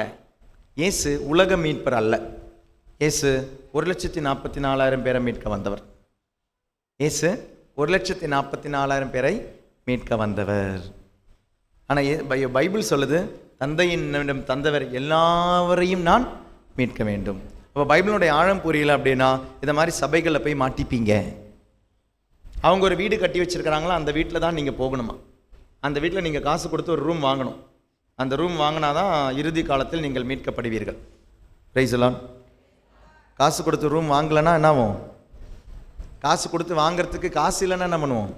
ஆண்டவர் நம்மளை எட்டி உதச்சிருவார், மிதிச்சிருவார், மீட்க மாட்டார். அப்போ காசு இருக்கிறவங்களுக்கு தான் மீட்பு, காசு இல்லாதவங்களுக்கு மீட்பு இல்லை. பைபிளே வச்சு தாங்க போதிக்கிறாங்க இவங்களும், பைபிளே வச்சு தான் போதிக்கிறாங்க. அந்த போதனையில் போய் விழுறவங்களும் இருக்கிறாங்க. அதனால் கவனமாக இருக்கணும். இயேசு சொன்னது 1,44,000 பேருக்காக நான் வரல. இந்த டாக் வந்து எல்லாருடைய டிவைன் மர்சி யூடியூப் சேனலில் இருக்குது. 1,44,000 பேர் மட்டும்தான் மீட்கப்படுவார்களா? வேணும்னா எக்ஸ்ட்ரா அதில் போய் பாருங்கள். ஆனால் இயேசு இங்கு சொல்கிறது, அவர் என்னிடம் ஒப்படைக்கும் எவரையும் நான் அழிய விடாமல் இறுதி நாளில் அனைவரையும் உயிர்த்தெழ செய்ய வேண்டும். இதுவே என்னை அனுப்பியவரின் திருவிழம். மகனை கண்டு அவரிடம் நம்பிக்கை கொள்ளும் அனைவரும் நிலைவாழ்வு பெற வேண்டும் என்பதை என் தந்தையின் திருவுளம். நானும் இறுதி நாளில் அவர்களை உயிர்த்தெழ செய்வேன் என்று கூறினார். விண்ணகத்திலிருந்து இறங்கி வந்த உணவு நானே என்று இயேசு கூறியதால் ஃபர்ஸ்ட் ரிஃப்ளெக்ஷன் வருது பாருங்க, ரெஸ்பான்ஸ். யூதர்கள் அவருக்கு எதிராக முணுமுணுத்தார்கள். அப்போ 4வது பாயிண்ட்டுக்கு வரேன். இயேசுவினுடைய போதனைக்கு மக்களுடைய பதில். அந்த மக்கள்ல ஃபர்ஸ்ட் குரூப் யாரு? யூதர்கள். யூதர்கள் முணுமுணுத்தார்கள். they started murmuring. இவர் யோசேப்பின் மகனாகிய இயேசு அல்லவா? இவருடைய தந்தையும் தாய் நமக்கு தெரியாதா? அப்படி இருக்க நான் விண்ணகத்திலிருந்து இறங்கி வந்தேன் என எவர் இப்படி சொல்லலாம் என்று பேசிக்கொண்டார்கள். இயேசு அவர்களை பார்த்து கூறியது, உங்களுடைய முணுமுணுக்க வேண்டாம். என்னை அனுப்பிய தந்தை ஈர்த்தால் ஒழிய எவரும் என்னிடம் வர இயலாது. என்னிடம் மறுபவரை நானும் இறுதி நாளில் உயிர்த்தெழச் செய்வேன். கடவுள் தாமை அனைவருக்கும் கற்றுத்தருவார் என இறைவாக்கு நூல்களில் எழுதியுள்ளது. தந்தைக்கு செவிசாய்த்து அவரிடமிருந்து கற்றுக்கொண்ட அனைவரும் என்னிடம் வருவர். இதிலிருந்து தந்தையை எவரேனும் கண்டுள்ளார் என பொருள் கொள்ளக்கூடாது. கடவுளிடமிருந்து வந்துள்ளவர் மட்டுமே தந்தையை கண்டுள்ளார். உறுதியாக உங்களுக்கு சொல்கிறேன், என்னை நம்புவோர் நிலை வாழ்வை கொண்டுள்ளனர். வாழ்வு தரும் உணவு நானே. உங்கள் முன்னோர் பாலை நிலத்தில் மன்னாவை உண்ட போதிலும் இறந்தனர். உண்பவரை இரவாமல் இருக்கச் செய்யும் உணவு விண்ணகத்திலிருந்து இறங்கி வந்த இந்த உணவே. 51வது வசனம், விண்ணகத்திலிருந்து இறங்கி வந்த உணவு வாழ்வு தரும் உணவு நானே. இந்த உணவை எவரேனும் உண்டால் அவர் என்றுமே வாழ்வார். எனது சதையை உணவாக கொடுக்கிறேன், அதை உலகு வாழ்வதற்காக கொடுக்கிறேன். நான் உண்பதற்கு இவர் தமது சதை எப்படி கொடுக்க முடியும் என்று வாக்குவாதம் அவர்களிடையே எழுந்தது. இரண்டாவது ரெஸ்பான்ஸ் வாக்குவாதம். அதாவது கொஞ்சம் பேர் இயேசுவை சப்போர்ட் பண்றாங்க, கொஞ்சம் பேர் இயேசுவை எதிர்க்கிறாங்க. இயேசு சொன்னாரு வாழ்வு தரும் உணவே நானே அப்படின்னு சொல்லும்பொழுது கொஞ்சம் பேர் புரியல, இருந்தாலும் சப்போர்ட் பண்றாங்க. இல்லடா இந்த மனுஷன் சொன்னா கரெக்டா தான் இருக்கும், சப்போர்ட் ஆர்குமெண்ட் அப்படிதான் வருது. அப்போ பிரிவு வருது. இந்த பிரிவு யூக்கரிஸ்ட் உண்டாக்குற முதல் பிரிவு. யூதர்கள் எல்லாருமே இயேசு கிட்ட இருந்து போகும்பொழுது அந்த யூதர்களிலும் 2 பிரிவு. கொஞ்சம் பேர் இயேசுவை சப்போர்ட் பண்றாங்க, கொஞ்சம் பேர் இயேசுவை சப்போர்ட் பண்ணல.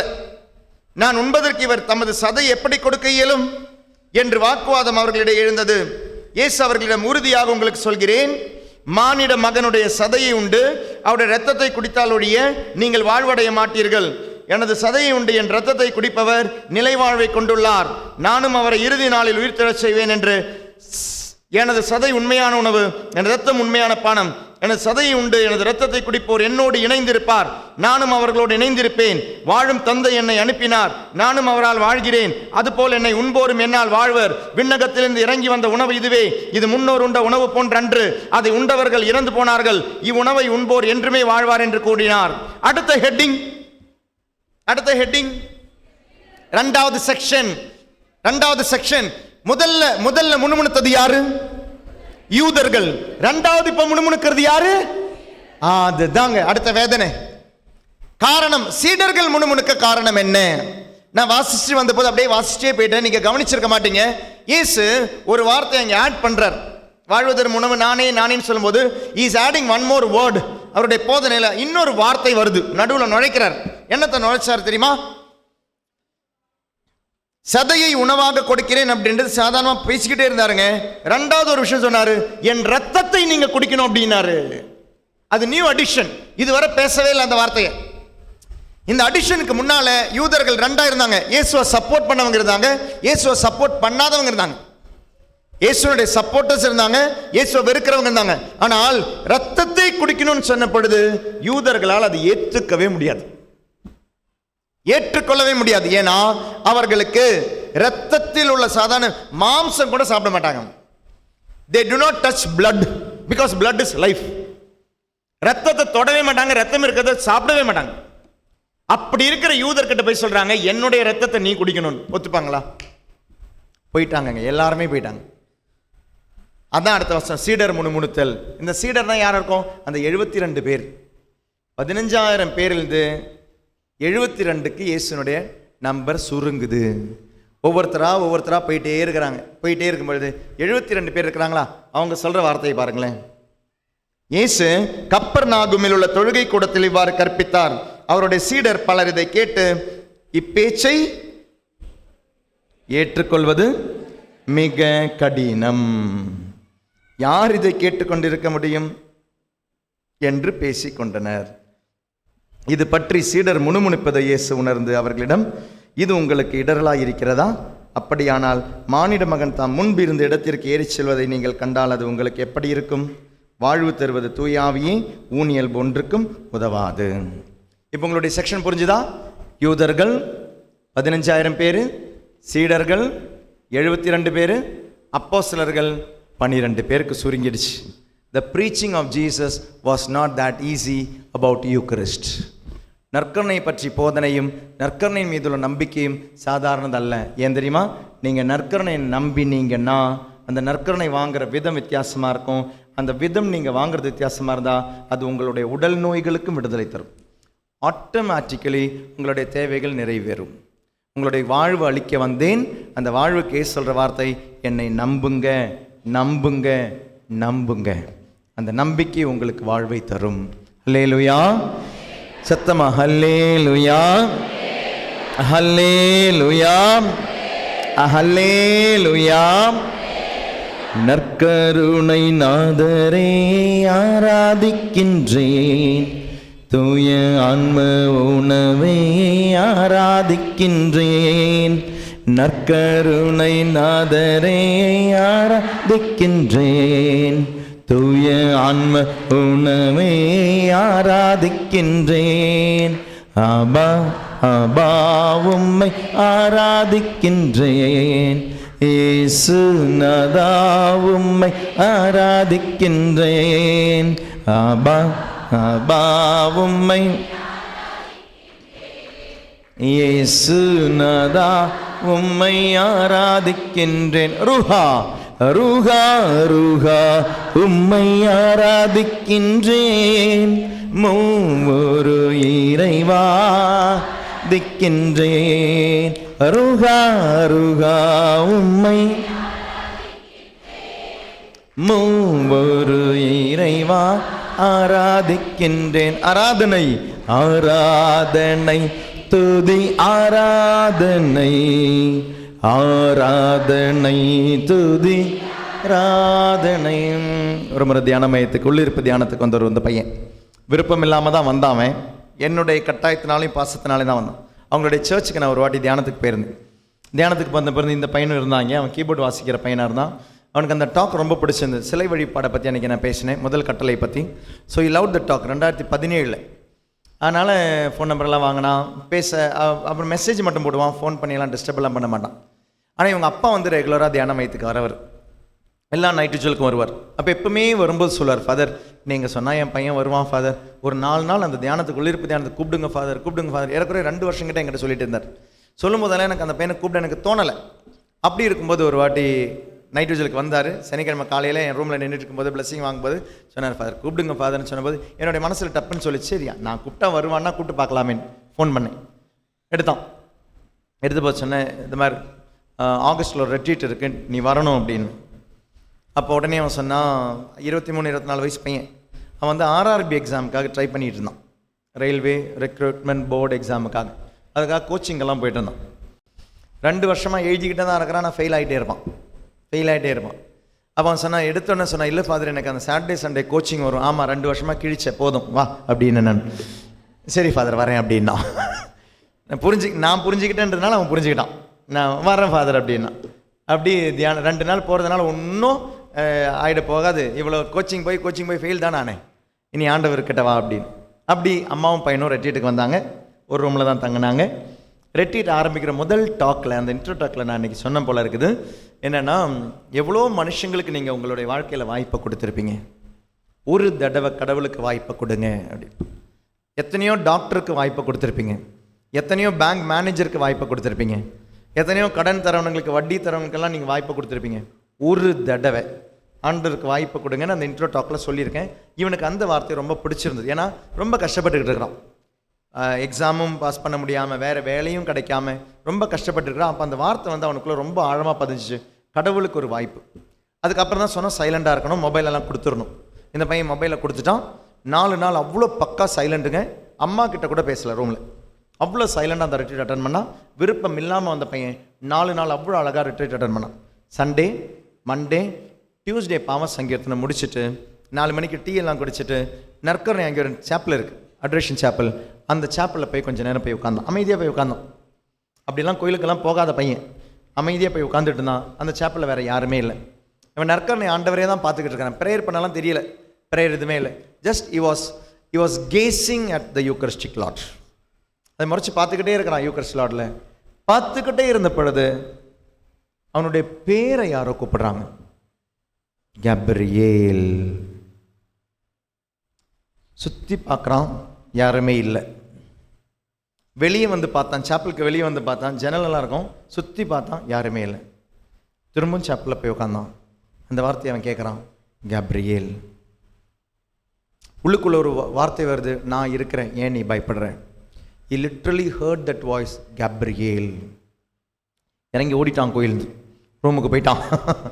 பயமாயிடுச்சு, என்ன நடக்குதுன்னு அவனுக்கு தெரியல. ஃபஸ்ட் டைம் ஆண்டவர் முன்னால் உட்காந்து ஒரு வார்த்தையை கேட்குறான். அவனுடைய பேரை யாரோ கூப்பிட்றாங்க, கேப்ரியேல்.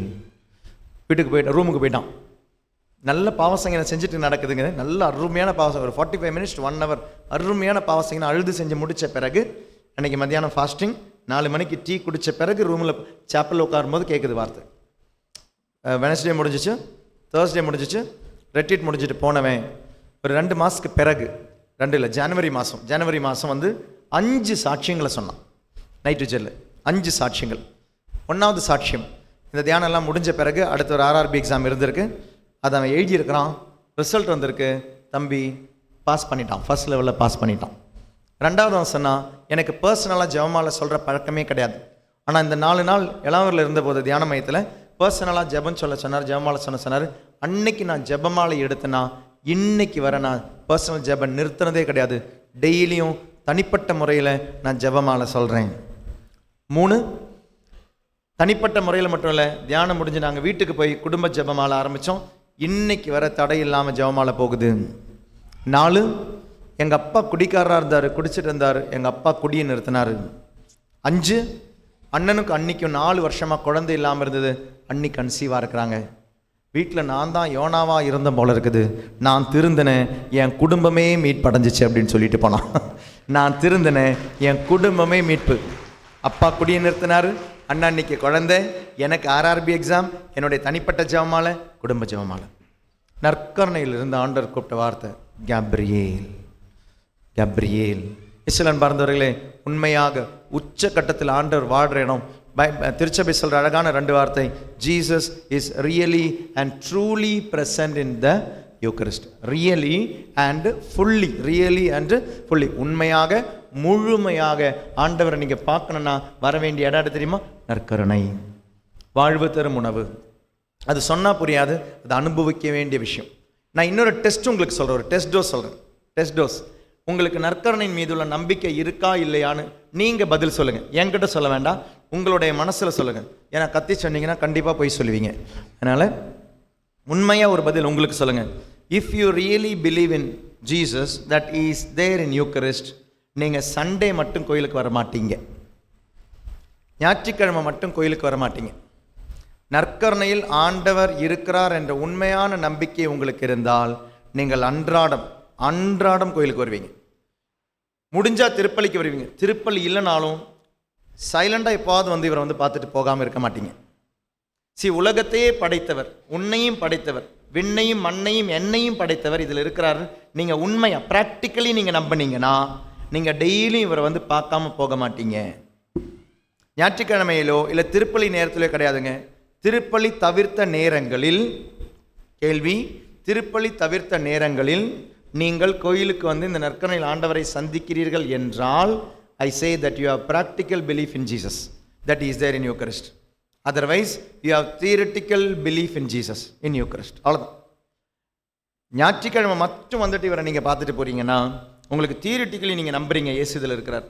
ப்ராக்டிக்கலி உங்களுக்கு நம்பிக்கை இல்லை இல்லை இல்லை இல்லை, என்னமோ வாழ்கிறோம், அவ்வளோதான். ப்ராக்டிக்கலி நீங்கள் நம்பிங்கன்னா, நீங்கள் ஒரு பிஸ்னஸ்க்கு முன்னால் போகிறதுக்கு முன்னால் ஃபஸ்ட் இவர் வந்து பார்த்துட்டு தானே போவீங்க. உங்களுக்கு பிஸ்னஸ் திறமை எவ்வளோ கொம்பனாக இருந்தாலும் அந்த கொம்பனையெல்லாம் படைச்சவர் ஆண்டவர். நான் போகிறேன், நான் பேங்க் லோனுக்கு போகிறேன், சரி பண்ணி தந்துரு. என் பொண்ணுக்கு ஒரு மாப்பிள்ளையை பார்க்க போகிறேன், பார்த்து நீ தந்துரு. நடக்கணும்னா நடக்கணும், நடக்கூடாதுன்னா தடை போட்டுரு. என் பையனுக்கு ஒரு வேலைக்காக போகிறேன், ஒரு இன்டர்வியூக்காக போகிறேன். ஃபஸ்ட்டு நீங்கள் வந்து பார்க்குறது இவரை தாங்க. If you really practically believe that Jesus is in Eucharist. Practical belief இல்லைனா சண்டே மட்டும் வந்து சொல்லிட்டு போயிடுவீங்க, ஆண்டவர் இந்த வாரத்தை பார்த்துக்கோங்க அப்படின்னு சொல்லிட்டு போயிடுவீங்க. உங்கள் வீட்டுக்கும் இவருடைய வீட்டுக்கும் எவ்வளோ தூரங்க இருக்குது? ஒரு 5 நிமிஷம், ஒரு 10 நிமிஷம், 20 நிமிஷம், மேக்ஸிமம் போனால் 1/2 hour. எல்லாம் படைத்தவர், எல்லாம் வல்ல இறைவன், விண்ணையும் மண்ணையும் படைத்த எல்லாம் வல்லவர் இதில் இருக்கிறார்னா இவரை சந்திக்காமல் நீங்கள் எப்படிங்க ஒரு விஷயத்துக்கு போவீங்க? எனக்கு நாங்கள்லாம் ஃபஸ்ட்டு சின்னதில் ஸ்கூல் தொடங்குற நாள் முதல் நாள் சாதாரணமாக ஜூன் 3ஆம் தேதி தான் இருக்கும். ஏதாவது ஒரு புதன்கிழமை வரும், அன்றைக்கி தான் சாதாரணமாக ஸ்கூல் திறப்பாங்க தமிழ்நாட்டில். June 1 Wednesday. என்ன தான் புயலே அடித்தாலும் ஸ்கூல் திறக்கிற முதல் நாள் திருப்பலிக்கு போயிட்டு தான் ஸ்கூலுக்கு போகணும். இது வீட்டில் கண்டிஷன். அது ஸ்கூல் யூனிஃபார்ம் போட்டால் கூட ஃபஸ்ட்டு அந்த யூனிஃபார்ம் போட்டு எங்கே தெரியுமா போகணும்? கோயிலுக்கு தான் போகணும், பூசைக்கு தான் போகணும். புது ட்ரெஸ்ஸு வாங்கினா கூட ஃபஸ்ட்டு எங்கே தெரியுமா போடணும்? கோயிலுக்கு தான் போடணும். புது செருப்பு வாங்கினா கூட ஃபஸ்ட்டு அந்த செருப்பு எங்கே தெரியுமா போகணும்? கோயிலுக்கு தான் போகணும். அப்படி தான் வளர்த்தாங்க அப்பா அம்மா. உங்களையும் அப்படி தான் வளர்த்துருப்பாங்க. இன்றைக்கி வாரம் வாரம் ட்ரெஸ் வாங்குறதுனால கோயிலுக்கு போக முடியல, ஆன்லைனில் வாங்குறதுனால போக முடியல இல்லையா? இதெல்லாம் இப்போ பாருங்கள், இந்த ஈஸியாக அவைலபிளாக இருக்கிறதுனால நம்ம யார்கிட்ட கொண்டு வந்து நன்றி சொல்லணுமோ நன்றி சொல்ல முடியல. ஸ்கூல் யூனிஃபார்ம் வாங்கினா கூட ஃபஸ்ட்டு விஷயமே கோயிலுக்கு தாங்க போகணும். அப்படி நான் 4வது படிக்கும், நான் 4 ஸ்டாண்டர்ட்,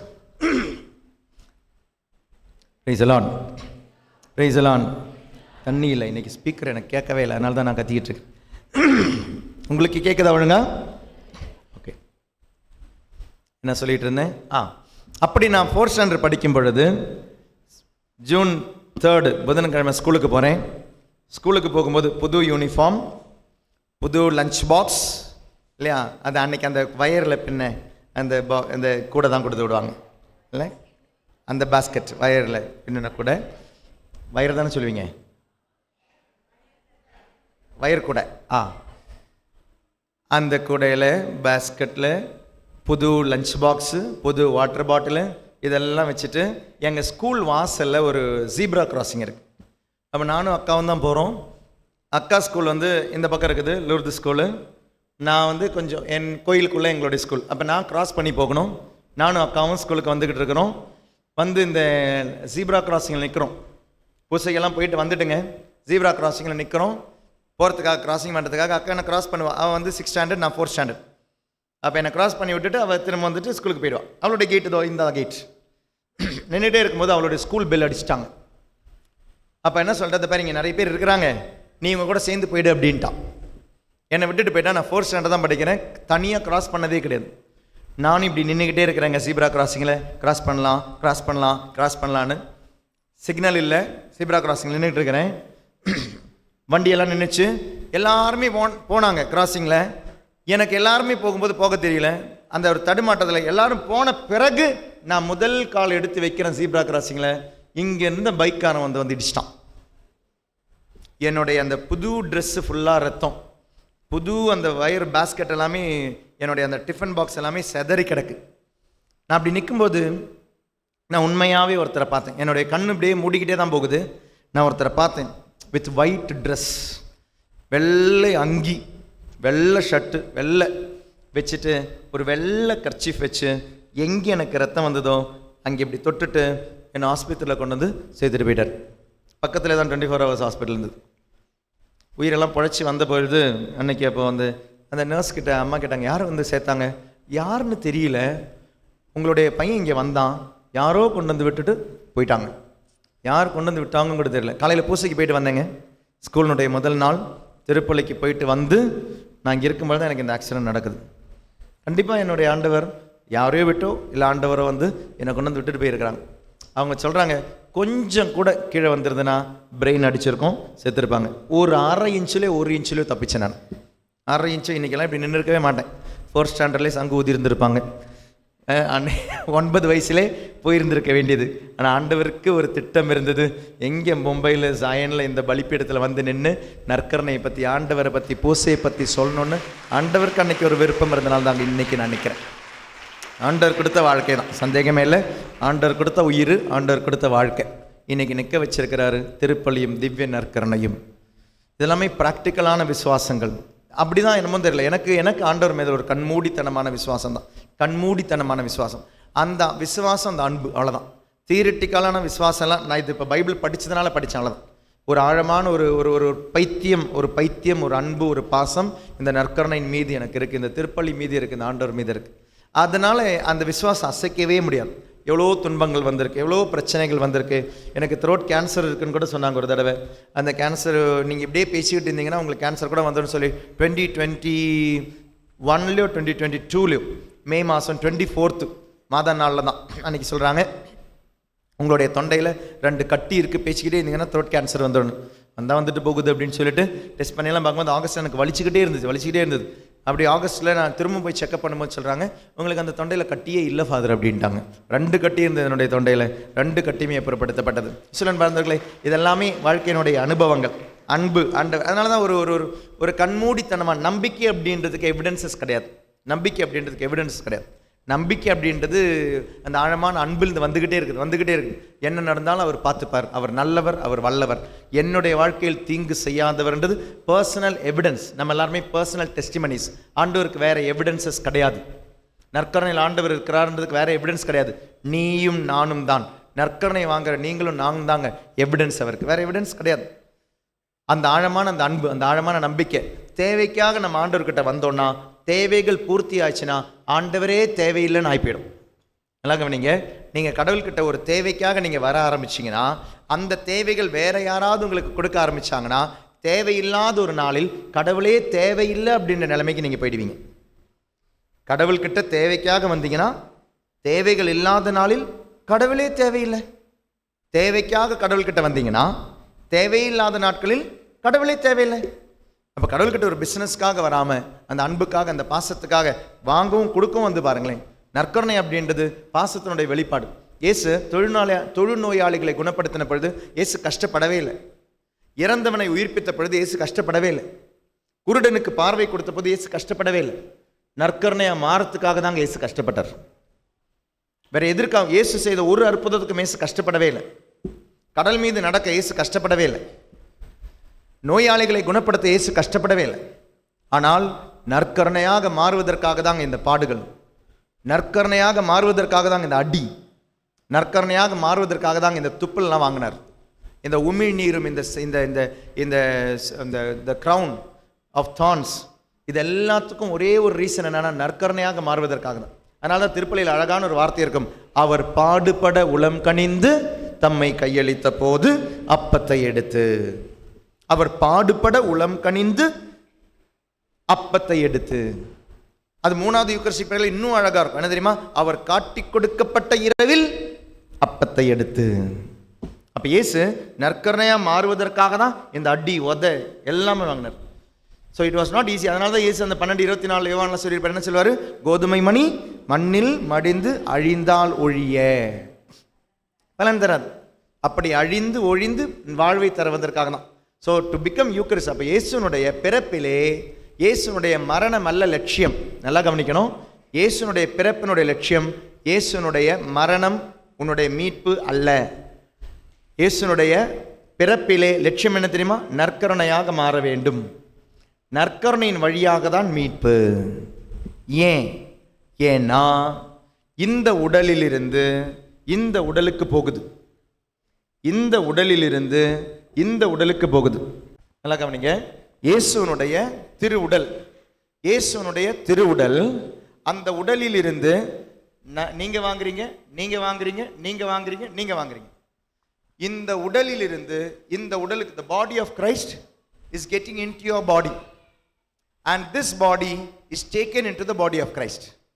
இந்த உடல் இந்த உடலிற்கு போய் இந்த உடலை அந்த உடலோடு இணைக்குது. Praise the Lord. அல்லேலூயா. இயேசுவினுடைய உடல் பெருசா இல்லை என்னுடைய உடல் பெருசா?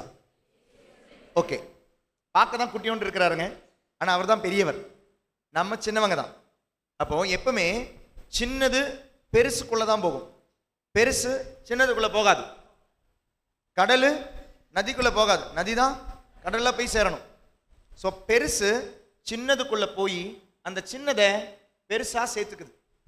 இந்த உடல் இந்த உடலில் போறதுக்கு காரணம் தெரியுமா? இந்த உடல் அந்த உடலோடு இணைப்பதற்காக. இந்த உடல் இந்த உடலில் போகும் பொழுது இந்த உடல் அந்த உடலோடு இணைக்கப்படுகிறது. இந்த உடல் இந்த உடலில் போய் இந்த 3 பேரும் எந்த உடலில் இணைக்கப்பட்டுள்ளார்கள்? இயேசு என்னும் உடலில். Praise the Lord. அல்லேலூயா. அப்ப இயேசுவின் வழியாக மீட்கப்பட்ட 3 பேரு, இயேசுவின் வழியாக மீட்கப்பட்ட 6 பேரு, இயேசுவின் வழியாக மீட்கப்பட்ட 8 பேரு. இந்த 8 பேரும் இப்ப யாருடைய உடலுடைய மெம்பரா இருக்கிறாங்க? just because of Eucharist. If not for Eucharist, you cannot become the member of the body of Christ. Hello, புரியுதுங்களா உங்களுக்கு? ஒரு ஆழம் சொல்லித்தரேன், ஆழமா சொல்லித்தரேன், புரிஞ்சாதான் உங்களுக்கு திருப்பலியில் இன்னொரு பிரேயர் புரியும். இதை சொல்லி முடிச்சுட்டு அந்த பிரேயரை சொல்றேன். நல்லா கவனிங்க. இந்த உடலை எல்லாம் இந்த உடல் போய் விழுங்கிக்குது, விழுங்குது. அந்த திமிங்கலம் இந்த ஒவ்வொன்றுத்தையும் விழுங்கிடுச்சு, அது அதனுடைய உடலா மாறிடுச்சு. Price the Lord. இதான் மிஸ்டிக்கல் பாடி ஆஃப் கிரைஸ்ட். இயேசுனுடைய மறை உடலா நீங்க மாறுறீங்க. இயேசுனுடைய மறை உடலா மாறுவதற்கு ஒரே ஒரு வழி நற்கருணை மட்டும்தான். இல்லைன்னா வேற ஏதாவது வழி இருந்தா சொல்லுங்க. மூவொரு இறைவனுடைய பிளான், மூவொரு இறைவனுடைய பிளான் நல்லா கவனிச்சிங்கன்னா உங்களுக்கு புரியும். ஆண்டவரோடு உங்களை இணைக்க ஆண்டவருக்கு இருக்கிற ஒரே ஒரு வழி நற்கருணை தான். வேற வழி இருந்தா நீங்க சொல்லுங்க. அப்ப இதை தான் இன்னைக்கு பிசாசு எதிர்க்குது. நற்கருணை கிட்ட மக்களை வர விடாது. நற்கருணை கிட்ட இருந்து விலக போ, தூரமா போங்க, தூரமா போங்க, தூரமா போங்க, கோயிலுக்கு போகாதீங்க, எங்களுடைய சபைகளுக்கு வந்துருங்க. பெண்டகோஸ்ட் புரோட்டஸ்டன்ட் சபைகளுக்கு தெரியல அவங்க செய்யற துரோகம் என்னன்னு தெரியல, அவங்க செய்யற தீமை என்னன்னு தெரியல. They are taking you away from Eucharist. They are taking you away from Eucharist. They are taking you away from the body of Christ. இல்லைன்னா வேற ஏதாவது வழி இருந்தா நீங்க சொல்லுங்க. ஆண்டவர் வச்ச வழி நான் உங்ககிட்ட சொல்றேன். வேற ஏதாவது வழி இருந்தா நீங்க சொல்லுங்க. இயேசு மட்டுமே ஒரே ஒரு வழி, தந்தையிடம் செல்ல ஒரே ஒரு வழி இயேசு மட்டும்தான். அந்த வழிக்கு எப்படி உங்களை கொண்டு வராரு பாருங்களேன். உங்களுக்குள்ள போய் உங்களை அவருடைய சரீரமா மாத்திக்கிட்டு இருக்கிறார். There is no other way that Jesus can take you to his body. So இது யாருடைய பிளான்? மூவர் இறைவனுடைய பிளான். இது போப்பாண்டவருடைய பிளான் கிடையாது, திருச்சபையினுடைய பிளான் கிடையாது. இது பைபிள்ல இருக்கிற பிளான், மூவர் இறைவனுடைய plan. There is no other way. கேரளாவில் இன்னைக்கு ஒரு ஒரு ஒரு ஒரு ஒரு ஒரு குழு இருக்கு. அந்த குழுவில் வந்து கிறிஸ்தவர்கள் கிடையாது, கிறிஸ்தவர் அல்லாதவர்கள். அவங்க வந்து நம்மளுடைய கத்தோலிக்க திருச்சபையினுடைய அதே எல்லா விசுவாசங்களையும் அவங்க இன்னைக்கு காப்பி பண்ணியிருக்கிறாங்க. கிறிஸ்தவர்கள் கிடையாது, கிறிஸ்தவர் அல்லாதவர்கள். நமக்கு இது மாதிரி சண்டே நம்ம ஒன்றா வரோம் இல்லையா, ஞாயிற்றுக்கிழமையில் ஒன்றா வரதுனால அவங்க நினச்சிருக்கிறாங்க இந்த ஒன்றா வரதுனால தான் கிறிஸ்டியன்ஸ் இவ்வளோ ஒத்துமையாக இருக்கிறாங்கன்னு. அவங்க நினைக்கிறாங்க நம்ம இந்த இந்த இந்த மறை மாவட்டம் எல்லாம் இருக்கிறதுனால தான் நம்ம ஒன்றா இருக்கிறோம்னு நினைக்கிறாங்க. அவங்க என்ன நினைக்கிறாங்கன்னா இந்த சண்டே கேட்டகிசம்னு இருக்குல்லையா நமக்கு, அப்படியெல்லாம் இருக்கிறதுனால தான் ஒன்றா இருக்குதுன்னு நினைக்கிறாங்க. அதனால் அவங்களுக்கு நம்ம சண்டே கேட்டகிசம் வைக்கிற மாதிரி அவங்களுக்கு அவங்களுடைய மதத்தில் சண்டே இந்த பசங்க எல்லாம் ஒன்றா சேர்த்துப்பாங்க. மாதத்தில் ஒன்றானா இவங்க எல்லாமே ஒரு இடத்துல சேருவாங்க. வருஷத்தில் ஒரு தடவை நம்மெல்லாம் இந்த தியானம் எல்லாம் வைக்கிறோம்ல, பைபிள் கன்வென்ஷன், அது மாதிரி அவங்களுக்கு அவங்களுடைய அந்த மதத்தில் கன்வென்ஷன் இருக்குது. அந்த மதத்தில் இருக்கிற எல்லாரும் ஒன்றா சேர்ந்து வருவாங்க. நம்ம அன்பியம் எல்லாம் இருக்கிறதுனால தான் நம்ம எல்லாம் ஒன்றா இருக்கிறோம்னு நினைக்கிறாங்க. நம்மளுடைய அன்பியத்துக்கு என்னைக்காவது ஒரு நாள் அவங்க வரட்டும், அப்போ தான் தெரியும் சண்டைக்கு காரணமே இந்த அன்பியம் தான். அன்பியம் இல்லைனாவே சண்டை கம்மியாயிடும் இல்லை. இன்னைக்கு நம்மளுடைய பிரிவுக்கு காரணமே இந்த அன்பியம் தான். அன்பு இயம், அன்பியம் இல்லைனாலே கோயிலில் ஃபாதருக்கு நிம்மதியாக இருக்கலாம். பிரைஸ் தி லார்ட், அல்லேலூயா, அல்லேலூயா. அப்போ நம்மளை இணைக்கிறது அன்பியங்கள் அல்ல. நம்ம இணைப்பது இதோ இந்த ஞாயிற்றுக்கிழமை கோயிலுக்கு வருவது அல்ல. நம்ம இணைப்பது நம்ம செய்கிற ஜெபமாலைகள் அல்ல. நம்ம இணைப்பது நம்ம எல்லாம் ஒன்றா உட்காந்து பைபிள் வாசிக்கிறதுனால அல்ல. நம்ம இணைப்பது நம்ம எல்லாம் ஒன்றா உட்காந்து சாப்பாடு சாப்பிட்றதுனால அல்ல அல்ல அல்ல. நம்ம இணைப்பது நற்கருணை. இது அவங்களுக்கு தெரியாது. They are copying the institution. They are not copying the charism. அது அவங்களால காப்பி பண்ண முடியாது. ஏன்னா அது இவர் கொடுத்துட்டு போனது, மனுஷன் நிறுவனது கிடையாது. இதுதான் திருப்பலியில் ஒரு அழகான வார்த்தை, நல்லா கேளுங்க. மேலும் கிறிஸ்துவின் திருவுடலிலும் திரு இரத்தத்திலும் பங்கு கொள்ளும் எங்களை தூய ஆவியானவர் ஒன்று சேர்க்கும்படி உம்மை தாழ்மையுடன் மன்றாடுகின்றோம். புரிஞ்சுது அந்த வார்த்தை? இந்த பிரேயர் இப்போ உங்களுக்கு புரியுதா? மேலும் கிறிஸ்துவின் திருவுடலிலும் திரு இரத்தத்திலும் பங்கு கொள்ளும் எங்களை தூய ஆவியானவர் தாமே ஒன்று சேர்க்கும்படி உம்மை தந்தையே உம்மை தாழ்மையுடன் மன்றாடுகின்றோன்னா, நாங்கள் 5 பேருமே சண்டை போட்டுக்கிட்டு இருக்கிறோம். எங்களுடைய சண்டையெல்லாம் தீர்ந்து எங்களை ஒத்துமை ஆக்கிறதுக்காக தூய ஆவியானவர் வரான்ற அர்த்தம் கிடையாது. நல்லா கவனிக்கணும். அண்ணன் தம்பி சண்டையை தீர்க்கிறது தூய ஆவியானோட வேலை கிடையாது. அண்ணன் தம்பி சண்டை போட்டுக்கிட்டு இருக்காங்க, மாமனார் மாமியார் சண்டை போட்டுக்கிட்டு இருக்கிறாங்க, அந்த ஒத்துமை கிடையாது. It is not speaking about unity, it is speaking about communion. அதனால தான் அதுக்கு ஹோலி கம்யூனியன் அப்படின்ற பேர். எப்படி ஆகுது? தோ இவங்களும் ஆண்டவர் வாங்குறாங்க, இவங்களும் ஆண்டவர் வாங்குறாங்க. இவங்க மாமியார் மருமகள் வச்சுப்போம் ஃபார் எக்ஸாம்பிள் ஒரு 5 நிமிஷத்துக்கு. கண்டாலே எலியும் புலியும் மாதிரி இருக்கிறாங்க இல்லையா, கீரி பாம்பு மாதிரி இருக்கிறாங்க. ஆனால் இவங்க 2 பேரையும் தூய ஆவியானவர் எப்படி இணைக்கிறார் அப்படின்னா, சண்டையெல்லாம் தீர்ந்து சமாதானமாக வாழுங்கன்னு கிடையாது. கிறிஸ்துவின் உடலை இவங்களும் வாங்குறாங்க, கிறிஸ்துவின் உடலை இவங்களும் வாங்குறாங்க. இவங்க 2 பேருமே கிறிஸ்துவனுடைய உடலாக மாறுறாங்க. தூய ஆவியினுடைய ஒன்றிப்பு அப்படின்றது என்னன்னு புரியுதா? It is communion, making into one body of Christ. It is not unity. சண்டை போடுறவங்களை யூனிட்டிக்கு கொண்டு வரது கிடையாதுங்க நற்கருணை. சண்டை போடுறவங்களை ஒரு சரீரமாக மாற்றுறது நற்கருணை. மேலும் கிறிஸ்துவின் சரீரத்திலும் உடலிலும் இரத்தத்திலும் பங்கு கொள்ளும் எங்களை தூய ஆவியானவர் ஒரு சரீரமாக ஒன்று சேர்க்கும்படி தந்தையே உம்மை மன்றாடுகின்றோம். இப்போ யோசிச்சு பாருங்க, உங்களில் கிறிஸ்தவத்தில் திருமுழுக்கு வாங்கினவங்களில் ஜாதி பார்க்கலாமா? கிறிஸ்து மதத்தில் கத்தோலிக்கத்தில் நற்கருணை வாங்குறவங்க பண ஏற்றத்தாழ்வை பார்க்கலாமா, படிப்பு ஏற்றத்தாழ்வை பார்க்கலாமா, இல்லை லொக்காலிட்டி ஏற்றத்தாழ்வை பார்க்கலாமா, இவங்க அந்த ஏரியாவிலேருந்து வரவங்க, இவங்க இந்த ஏரியாவிலேருந்து வரவங்க, இவங்க இந்த குடும்பத்திலேருந்து வரவங்க, இவங்க அந்த குடும்பத்தில் வரவங்க பார்க்கக்கூடாதுங்க. அப்போ நீங்கள் கிறிஸ்துவனுடைய சரீரம் ஆகலை. இவ்வளோ ஊன்றி இருக்கு நம்மளுக்குள்ள அந்த ஜாதி அப்படின்னா you are not a Christian, you are not body of Christ. கையை காலை பார்த்து சொல்லுமா, ஐயா இது காலு, நான் கை, அதே தான் நம்ம சொல்லிக்கிட்டு இருக்கிறோம். அப்போ நற்கரணை ஏன் வாங்குறோன்னே புரியலை நமக்கு. அப்போ இந்த நற்கரணை உங்களுக்கு நன்மை செய்யுமா தீமை செய்யுமா? தீமை தான் செய்யும். அதான் பவுல் சொல்றாரு இல்லையா, 1 கொரிந்தியர் 11:27 சொல்றாரு. என்ன சொல்றாரு? நற்கரணை வாங்கி நீங்க நிறைய பேர் நோயாளியா இருக்க காரணம் தெரியுமா? நற்கரணை என்னன்னு உங்களுக்கு புரியல. நற்கரணை வாங்கி இன்னைக்கு நிறைய பேர் வலுவற்றவராக இருக்கிறீங்க. ஏன் தெரியுமா? நற்கரணை என்னன்னு புரியல. நற்கரணை வாங்கி நீங்க நிறைய பேர் செத்து போயிட்டீங்க அப்படின்றார். அந்த சாவு என்ன தெரியுமா? ஆன்மாவினுடைய சாவு, பிரிவினை. ஆண்டவராக இயேசு இந்த நற்கருணையை நிறுவியது மகனாக மகளாக உன்னை ஒன்று சேர்த்து இயேசுனுடைய சரீரமாக மாற்றி இயேசுவின் வழியாக தந்தையை ஆராதிப்பதற்காக. சரியான ஆராதனை சரியான விடுதலை தரும். நேற்று பார்த்தோம். அந்த சரியான ஆராதனைக்கு நீங்கள் இயேசுனுடைய சரீரமாக மாற வேண்டும். சரீரமாக உங்களை மாற்றுவது தூய ஆவியானவருடைய செயல். தூய ஆவியானவர் தான் அப்பத்தை இயேசுவின் சரீரமாக மாத்துறாரு, ரசத்தை இயேசுவின் ரத்தமா மாத்துறாரு. இதை உண்மையா ஒரு தடவை வாங்கி பாருங்க. ஒரு தடவை திருப்பலியை முழுசா உண்மையா தூய்மையா பங்கெடுத்து பாருங்க. அந்த பங்கெடுப்புல ஒரு தடவை வாழ்க்கையில நற்கரணை வாங்கி பாருங்க. ஒரு தடவையாவது தூய்மையா தாழ்ச்சியோட திருப்பலியில பங்கெடுத்து ஒரு தடவை நற்கரணை வாங்கி பாருங்க. ஒரு தடவை. ஐ சேலஞ்ச் யூ ஒரு தடவை முழுமையா தூய்மையா நற்கரணை திருப்பலியில முழுமையா பங்கெடுத்து ஒரு தடவையாவது வாழ்க்கையில நற்கரணை வாங்கி பாருங்க. அது உங்களுக்கு செய்ய போற அதிசயம் அபரிமிதமானது, கணக்கிட முடியாதது. அப்படின்னா இன்னைக்கு எத்தனை திருப்பலிகளை பங்கெடுத்திருப்போம், எத்தனை திருப்பலி ஒப்பு கொடுத்திருப்போம், எத்தனை நற்கரணை வாங்கியிருப்போம். ஏன் இன்னைக்கும் வீக்கா இருக்கிறீங்க? ஏன் இன்னைக்கு நோயாளியா இருக்கிறீங்க? ஏன் இன்னைக்கும் பலவீனமா இருக்கிறீங்க? காரணம் நற்கரணை என்னன்னு தெரியல. அந்த நற்கரணையில நாம் முழுமையா பங்கெடுக்கல. அந்த நற்கரணை நான் தூய்மையா வாங்கல இன்னைக்கு.